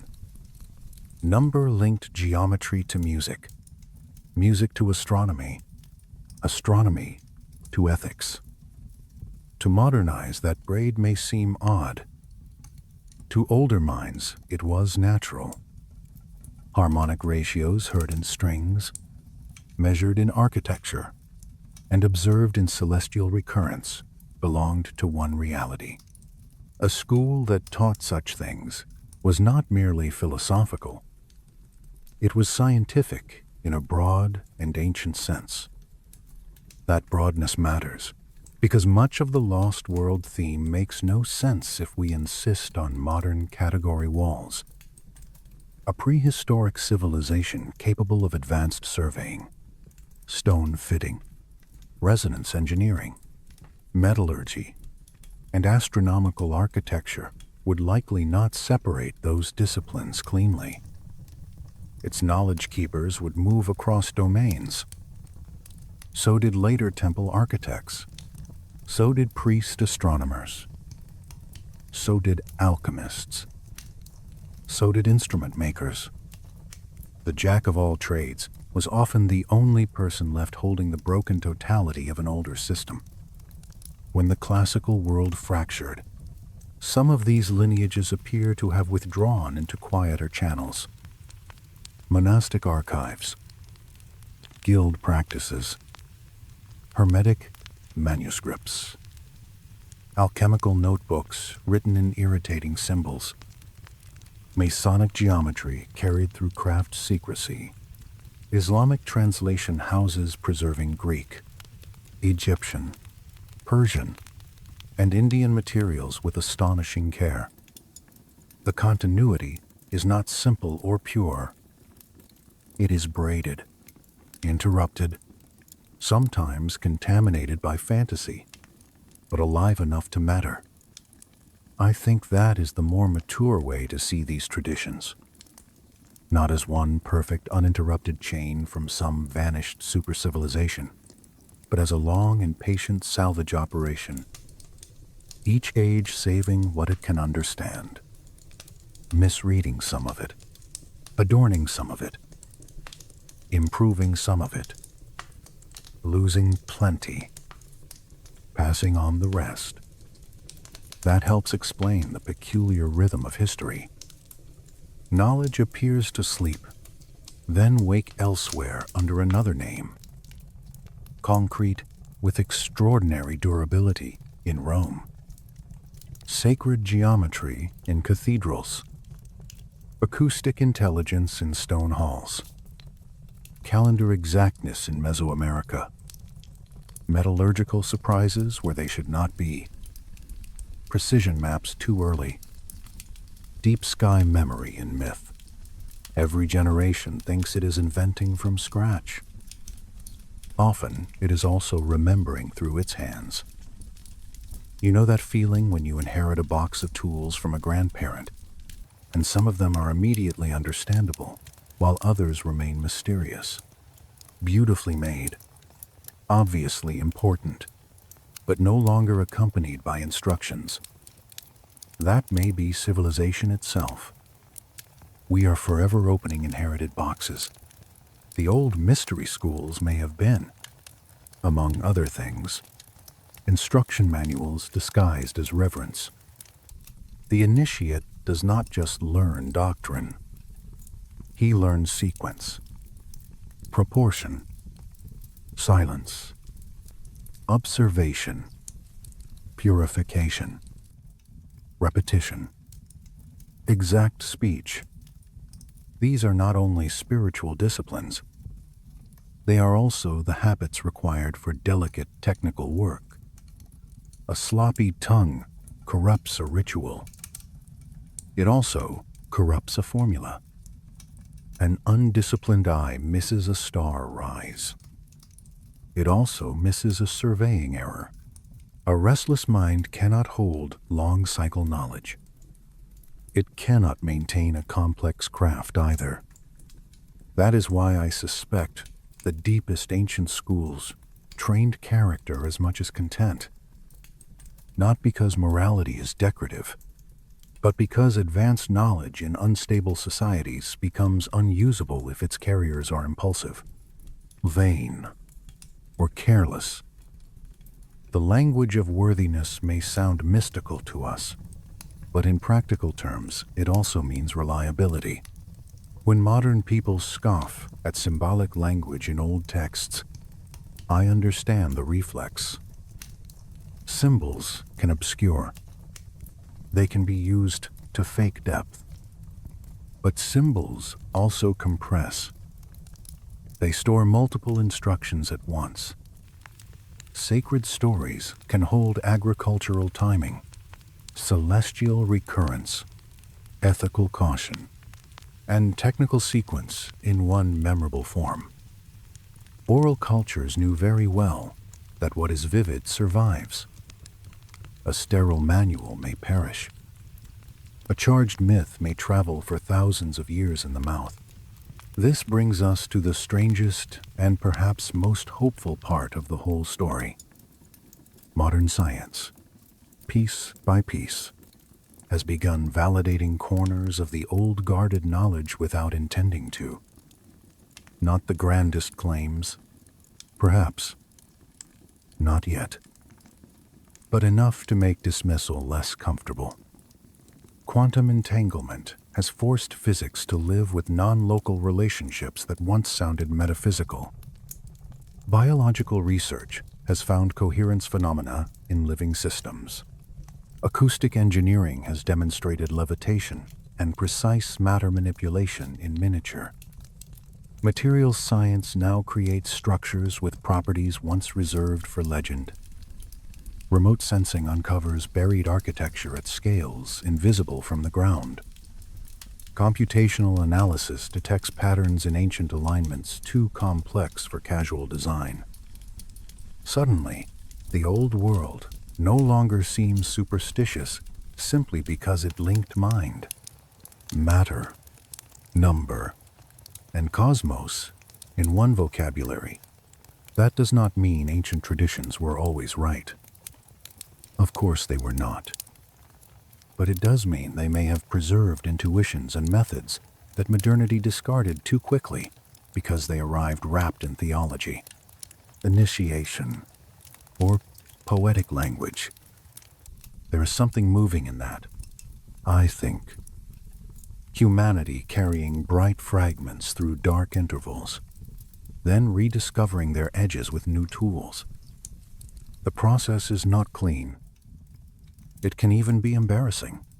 Genuine breakthroughs often appear beside foolish exaggerations. Sensible archaeology must keep its balance. So must wonder. But skepticism, without curiosity, is only another form of sleep. The artificial intelligence tools now entering archaeological and textual study may become part of this long salvage story too. Algorithms can compare scripts across distances no human scholar could traverse in one lifetime. They can detect geometric relationships in site plans. They can infer buried structures from subtle anomalies. They can model acoustics, map floodplains, reconstruct coastlines, and cluster symbolic repetitions across cultures. They do not replace judgment. They expand the field of noticing.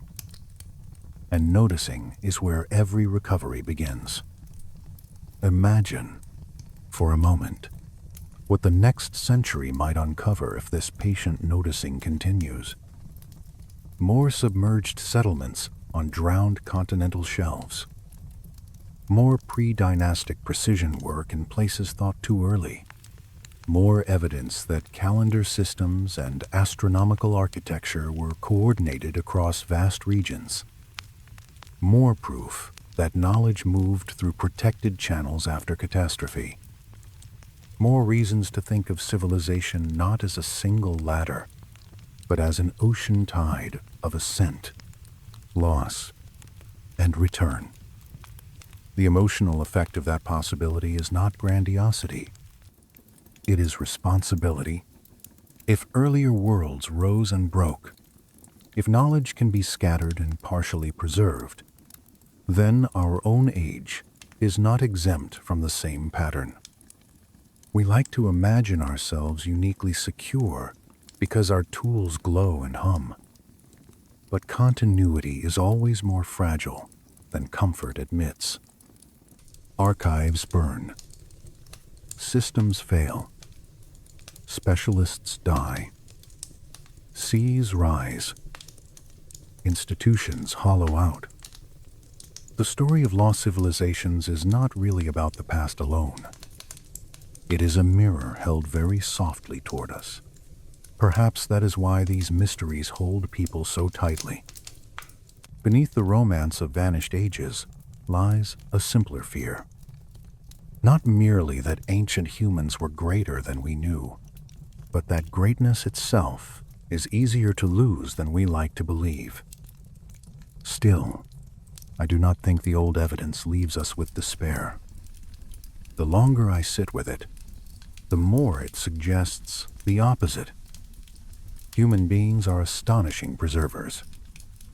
We hide knowledge inside song, stone, scripture, ritual, ornament, a beat, and story. We save what we can. We fail often, yet not completely. That is the lesson humming beneath megaliths and maps, beneath flood tales and star alignments, beneath temple schools and buried chambers. Not permanence, persistence. So as this part of the night draws toward its quiet edge, let the image settle gently. Somewhere in deep prehistory, skilled hands shaped stone with intention that still unsettles us. Waters rose. Worlds broke. Coasts vanished. Institutions failed. Survivors carried fragments. Priests guarded ratios. Scribes copied what they half understood. Builders reused old alignments. Philosophers translated hidden principles into fresh language. Scientists much later rediscovered a few of the same truths and called them new. And all the while, the earth kept its own archive. Under mud, under jungle, under ice, under water, waiting for patient hands and patient minds. The next step in our story is not another vanished temple or another hidden order. It is the threshold where old mystery and modern evidence begin to look directly at one another. Because once that happens, once buried structures, strange alloys, sky calculations, and flood memory all start aligning with what our machines are finding now. The question is no longer whether the old world was wiser than we allowed. The question becomes how much of it is waking up again. The waking up begins quietly. It does not arrive with a trumpet blast or a single undeniable artifact. laid under a museum lamp for all the world to gasp at. It comes in smaller ways, and perhaps that is why it feels so eerie. A buried wall appears beneath jungle canopy after LiDAR strips away the trees. A submerged platform emerges from sonar shadows. A metallurgical analysis returns numbers that do not fit the expected date. A pattern hidden inside old site plans becomes visible only when modern software overlays geometry across distances no ancient surveyor should have mastered so early. One by one, these moments do not force certainty. They force attention. Modern archaeology has become, in some respects, a science of second sight. Ground-penetrating radar listens into Earth without breaking it open. Magnetometry notices old disturbance where the ground itself retains memory. Satellite imagery catches patterns invisible to a walker on the soil. Machine learning sorts distributions of artifacts, alignments, and symbolic clusters faster than any patient human alone could manage. The effect of these tools is not to replace the old careful spade and notebook. It is to make the silence thinner. That thinning silence matters. For a long time, whole regions of the world kept their secrets simply because we could not see enough of them at once. A mound looked like a hill. A forest hid a city. A shelf beneath the sea seemed empty because human eyes could not easily linger there. Now the layers are beginning to peel back.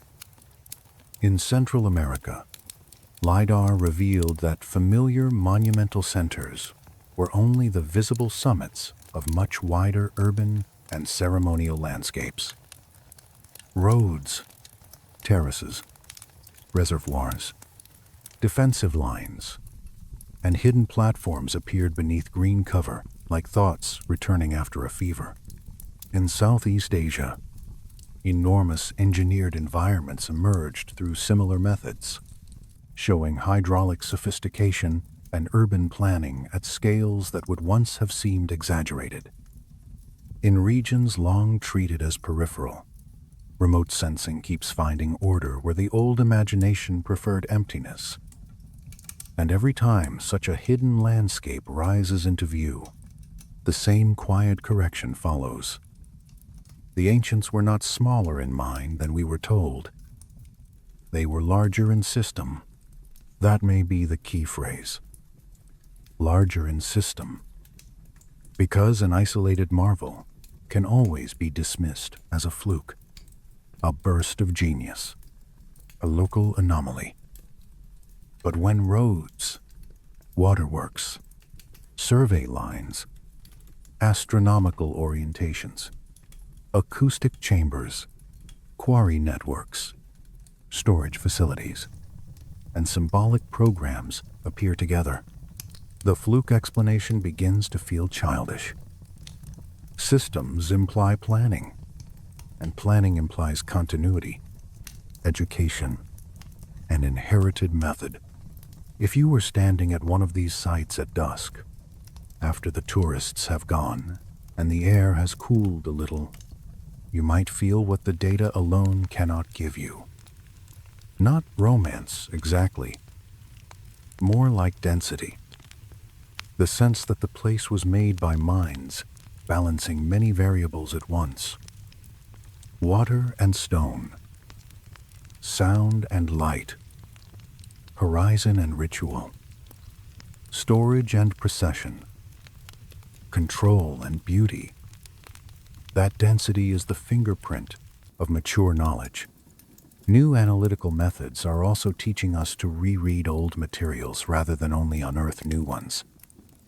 Ancient texts once filed under myth are being compared computationally across languages, regions, and manuscript families. Symbol sets are being modeled for recurring mathematical relationships.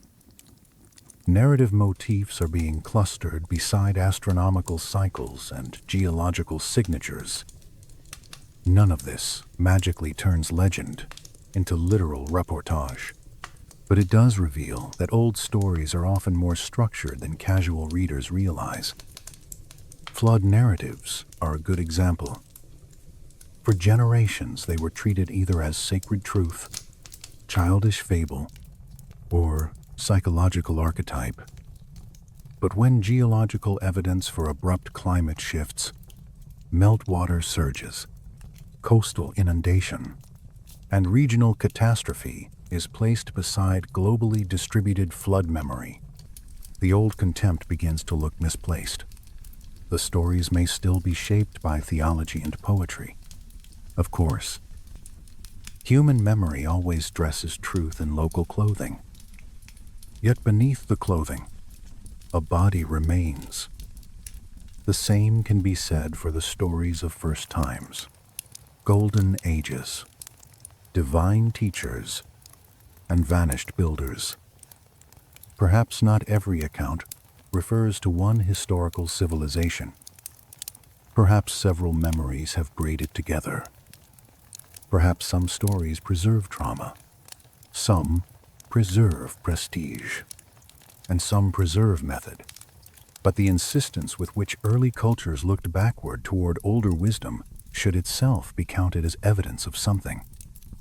Civilizations do not repeatedly invent ancestor depth by accident. They feel the shadow of something behind them. AI pattern analysis has begun to play a delicate role here.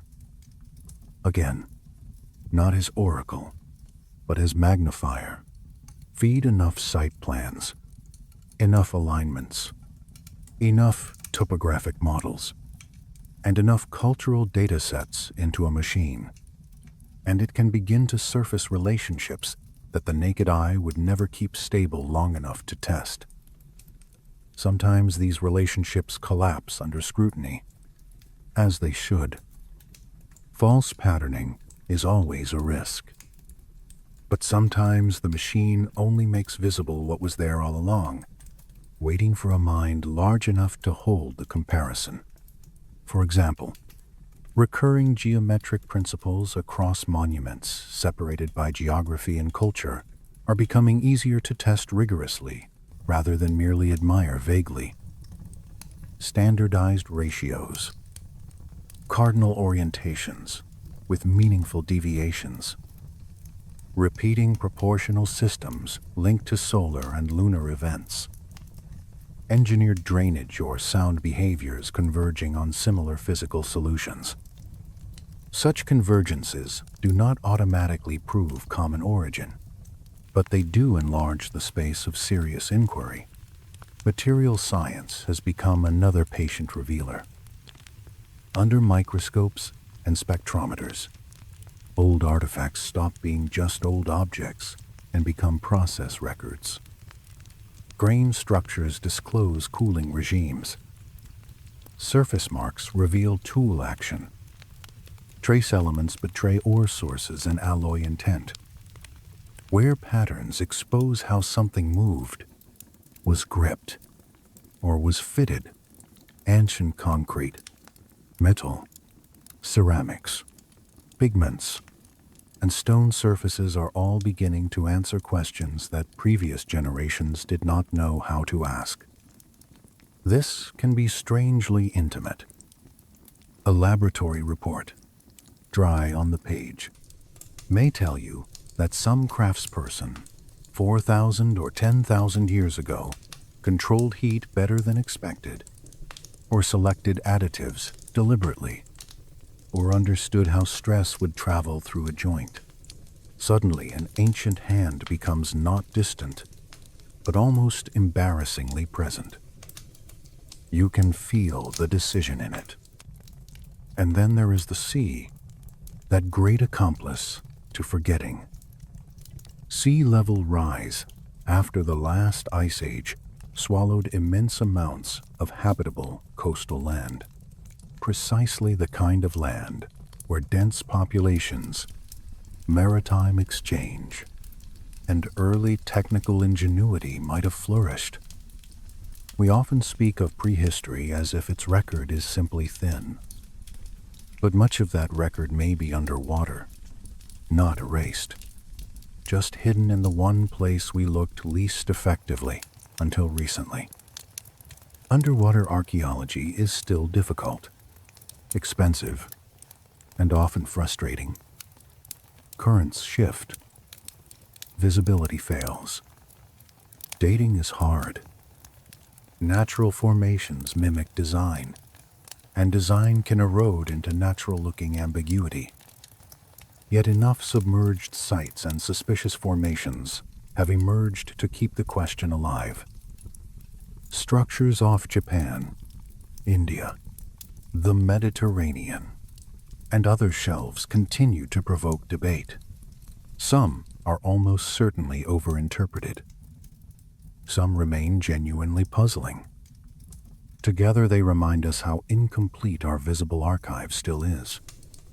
It is possible that the deepest secret of prehistoric civilization is not that it was everywhere, but that its most advanced zones gathered where coast, river, and sky met most fruitfully. If so, then the sea has been keeping much of the evidence in trust. I have always found that oddly comforting. The earth is not empty just because we have not reached a layer yet. The sea is not mute just because we have not learned to listen well enough. Silence is often only a temporary condition between question and method. Even in the field of consciousness, where modern people become understandably cautious, old and new inquiries have begun brushing against one another. Ancient traditions preserved practices aimed at changing perception through sound, breath, geometry, darkness, rhythm, fasting, and orientation. For a long time, these were placed wholly under religion.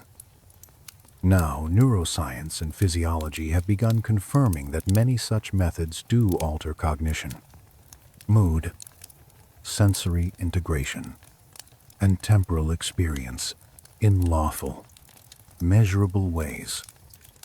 That does not mean every mystical interpretation is correct, but it does mean the ancients were experimenting on the human instrument with more rigor than dismissal once allowed. Imagine a chamber tuned to low frequencies. Imagine prolonged chant in a stone room designed to sustain particular resonances. Imagine procession timed to dawn light after fasting and wakefulness. Imagine polished surfaces, perfumi, expectation, symbolic density, group breathing, and repetitive sound. You do not need superstition to understand that such a system can transform consciousness. You need architecture, acoustics, physiology, and culture working together. Again, the theme returns. Larger in system. This is perhaps why the old divide between rational and sacred becomes so clumsy when placed over antiquity. Sacred spaces were often laboratories, observatories, archives, courts, schools, theaters, and healing environments all at once.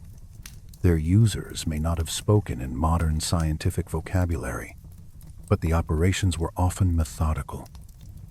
Repetition, controlled conditions, measurement, transmission, verification, correction. Those are scientific instincts, even when wrapped in prayer. And what emerges from all of this is not a fantasy of omnipotent, lost superhumans. That image is too simple, too flattering, too cinematic. What emerges instead is something more convincing and more haunting. Human beings may have reached sophisticated integrations of craft, observation, symbolism, and environmental knowledge multiple times, then lost large parts of those integrations through catastrophe, fragmentation, or institutional decay. The survivors carried fragments forward, and later cultures mistook fragments for beginnings. If that is true, then history is less like a ladder and more like a heart. Expansion, contraction, expansion, contraction. Each beat sending some memory onward, each collapse losing some detail forever. The modern world now stands in a peculiar position within that rhythm. We possess astonishing analytical tools, global communication, and material power. Yet we are also fragmented, over-specialized, and forgetful in our own way. Many experts know much about narrow things and little about how those things join. Ancient knowledge systems may have been weaker in precision in some domains, but stronger in integration. Their builders knew how star, stone, season, water, sound, rule, burial, and story belong to one ordered field. Perhaps that is why their monuments still feel complete even when broken. A shattered modern industrial site usually feels dead. A shattered ancient sacred complex often feels unfinished rather than dead, as if enough of the system remains to suggest the whole. Tonight we have moved through many clues.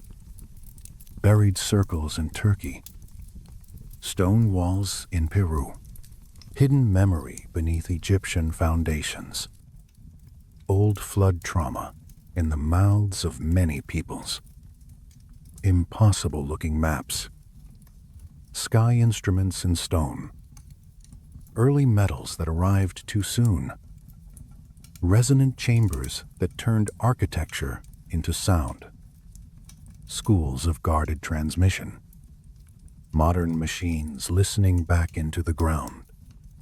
None of these alone closes the case, but together they form a pressure against the neat, schoolbook smoothness of official beginnings. And beneath that pressure sits the oldest human emotion of all, recognition. The feeling that something once known has not been destroyed entirely, only scattered. Scattered into myths. Scattered into ratios. Scattered into drowned coastlines. Scattered into copper, granite, and chant. Scattered into the long patience of stars. Scattered into traditions, mocked by one century and decoded by another. Scattered into the private habits of artisans who do not know why a measure must be exact, only that their teacher insisted, and his teacher before him did the same. The great tenderness in this story is that recovery never happens all at once. The world does not hand back its memory in a neat stack. It gives one clue to one century, another to the next. A map fragment here, a flood layer there, a carved pillar where no one expected it, an alloy analysis, a sonar line, a machine-assisted pattern, a corrected date. It is enough to keep the long conversation going. So as we move toward the last part of this journey, let the mood grow a little quieter. We are near the threshold now, where evidence becomes reflection. We have gathered many pieces from dust, water, stone, and archive. The final task is not merely to admire them. It is to ask what they mean for us. A civilization with our own towers, our own confidence, and our own vulnerable archives. Because the deepest mystery may not be whether there were great civilizations before Sumer. The deepest mystery may be how many times humanity must lose and recover itself before it learns how to remember without breaking. There is a particular stillness that arrives after a long investigation. Not the stillness of boredom, and not the stillness of certainty either. More like the hush that settles over a room after many objects have been lifted, turned, and laid back down. That is where we are now. Among lifted objects, among old stones and old warnings. If prehistoric technologies once reached levels of sophistication that later ages only partially recovered, then the lesson is larger than archaeology. It reaches into the way we think about ourselves. Modern civilization is very fond of the word first. First city. First writing. First science. First precision. First real knowledge. But the deeper we look, the more the word begins to tremble. Many firsts may really be first recoveries that we can still see clearly. That thought can bruise the ego a little. We prefer being pioneers to being heirs. Pioneers seem heroic. Heirs seem merely lucky. Yet there is dignity in being an heir if one accepts the obligation that comes with inheritance.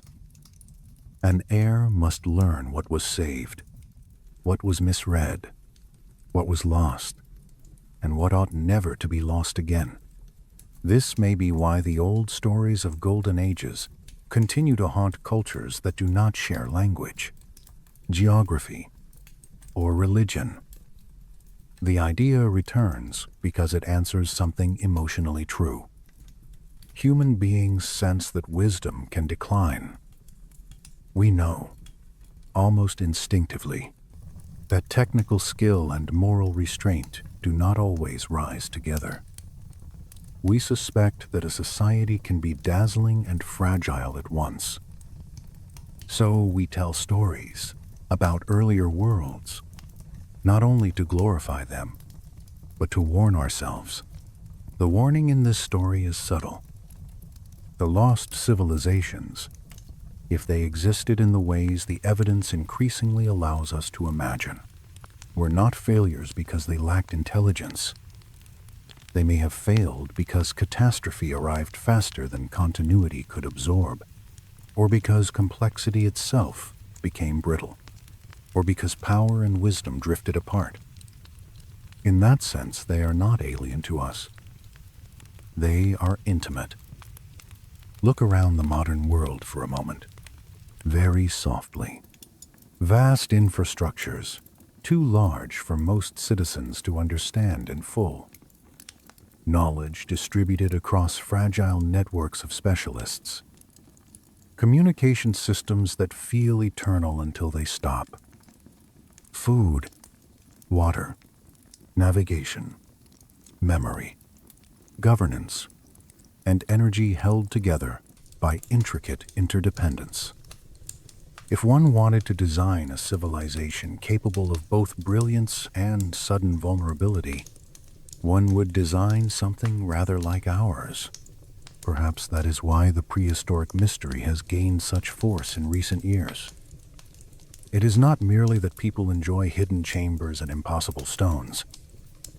It is that modernity has become just unstable enough to understand old collapse without feeling superior to it. The old monuments no longer look like dead curiosities. They look like messages from other thresholds. And still, I do not think the message is despair. The Earth keeps showing us another pattern besides collapse. Recovery. Recovery through fragments, through survivors, through institutions that become strange after their original function fades, through songs that outlive coasts, through ratios embedded in architecture, through ritual preserving method, through myths that carry compressed memory like seeds in a dark jar. You know that feeling when you find some old household trick that your great-grandmother used, and then discover, with quiet astonishment, that it actually works, not because she was magical, but because she understood a piece of reality that had slipped out of common use. Scale that feeling upward, and you have much of what the ancient world now presents. Forgotten competencies, partial survivals, things kept alive beneath ridicule until the tools of a later age confirm them in a new accent. That is one reason I am wary of the easy battle between skepticism and wonder. We need both. Wonder without discipline becomes fantasy. Discipline without wonder becomes blindness with a clipboard. The finest investigators of the ancient world are often the people able to kneel beside a shard or a wall and feel both humility and rigor at once. They neither worship the anomaly nor explain it away before touching it.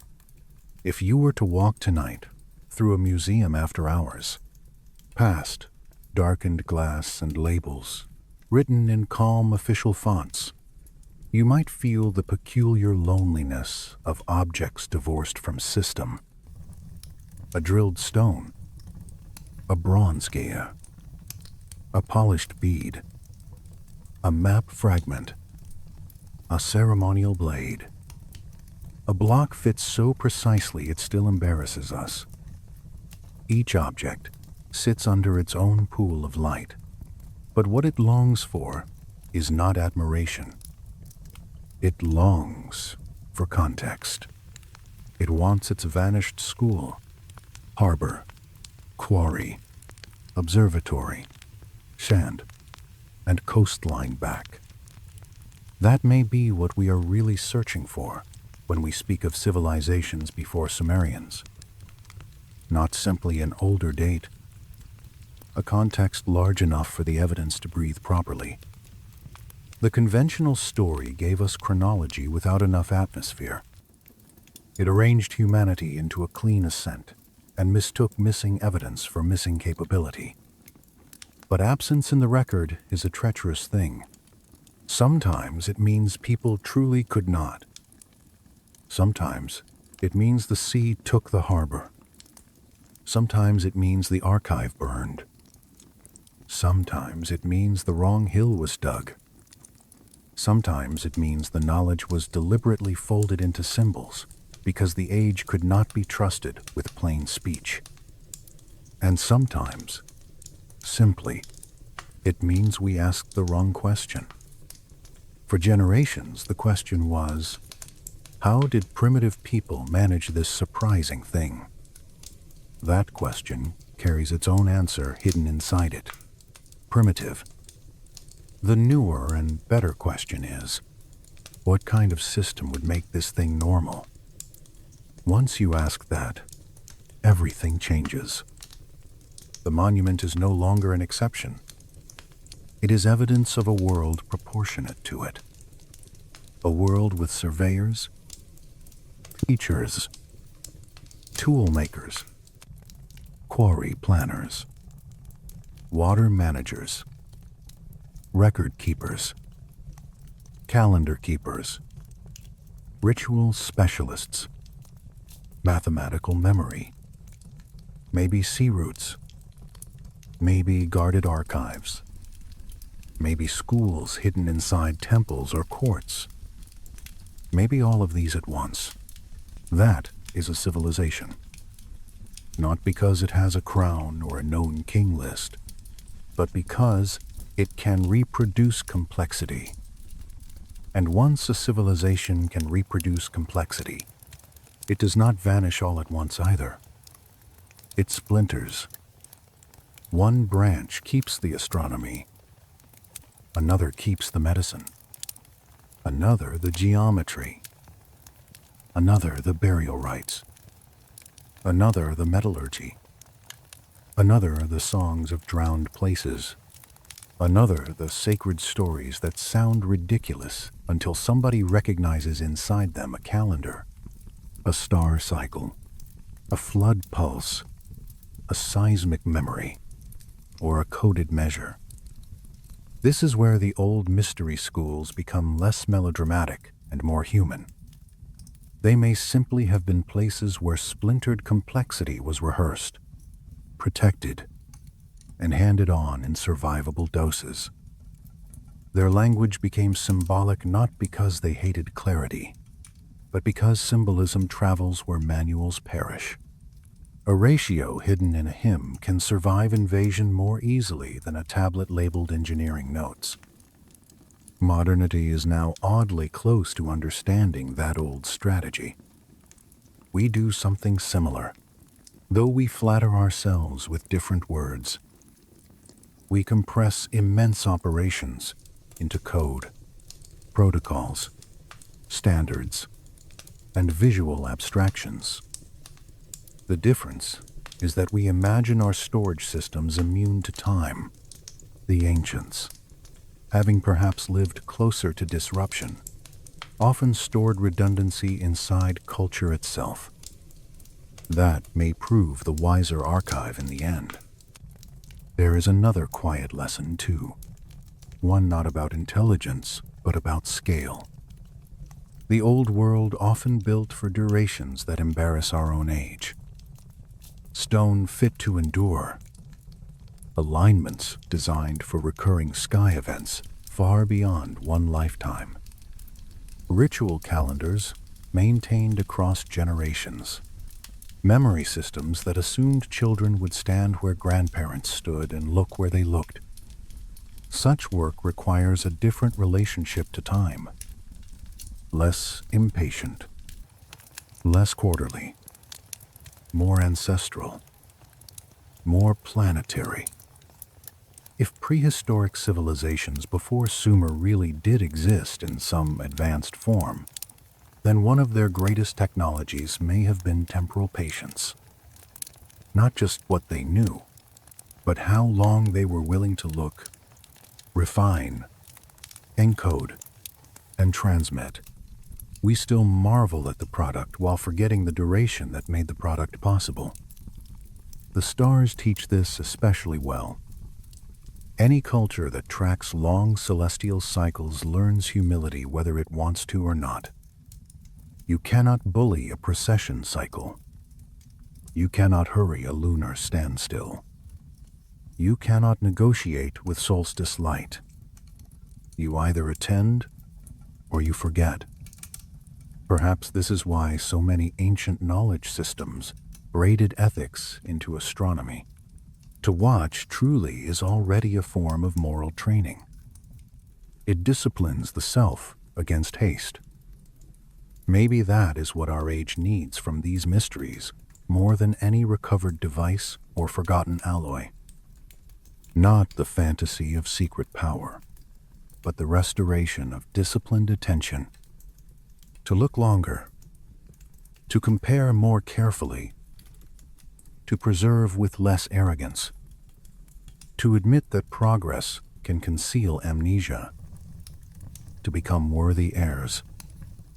The earth, the sea, and the sky are still patient with us. They keep their records. Flood layers wait in silence. Buried walls wait beneath roots. Coastlines sleep underwater. Old metal keeps its recipe in crystal grain. The heavens keep their cycles, indifferent and available. We are the impatient element in the equation. We rush to conclusion, or rush to dismissal, and then congratulate ourselves for both. So tonight, as the fire lowers and the old question settles again, perhaps the kindest answer is also the truest. We do not yet know the full shape of civilization before Sumerians. We may never know it fully. Time has already claimed too much. But we know enough to feel the floor shifting. Enough to see that the linear tale was too small. Enough to understand that ancient humanity stood closer to sophistication, rupture, and recovery than our flatter histories allowed. And maybe that is enough for now. enough to look at Göbekli Tepe not as an impossible accident, but as a surviving threshold, enough to look at flood memory as possible witness rather than primitive fear, enough to look at old maps, megaliths, alloys, chambers, and lineages as fragments from larger systems, enough to believe that some wisdom was lost, some was hidden, some was mocked, and some is now returning in forms our own age can finally test. There is a certain peace in ending there, not with a final verdict, but with a more spacious imagination. The past becomes less childish, the present less arrogant, and the future perhaps a little more careful. We are not the first minds to look upward and measure, not the first hands to fit stone beyond easy explanation, not the first civilization to think itself advanced while standing over forgotten foundations. Yet we may be among the first to recover these truths with both global science and global memory working together. That is no small thing. It means the conversation between ancient witness and modern method has only just begun. So let the buried walls remain for a while beneath their blankets of earth. Let the drowned harbors rest under moon-pulled water. Let the old maps keep their faded coastlines. Let the stars continue crossing the dark in patient order. And let your own thoughts become quiet now, not because the mystery is solved, but because it is deeper, older, and more beautifully human than a simple answer could ever be. Somewhere behind every shattered monument, every flood tale, every impossible joint in stone, and every carefully guarded tradition, there is the same soft insistence. We were here before you thought. We knew more than you were told. We lost much. We saved what we could. Now you must decide what to do with the fragments. Before sleep fully takes you, hold one last image, a shoreline from 12,000 years ago, where people once walked on land that is now open water, where fires burned, children learned names for stars, and builders argued softly over measures in the wind.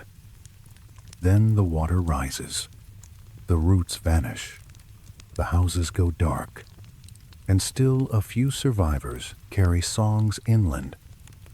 Thousands of years later, those songs remain, bent by time, but still pointing back. That is civilization too.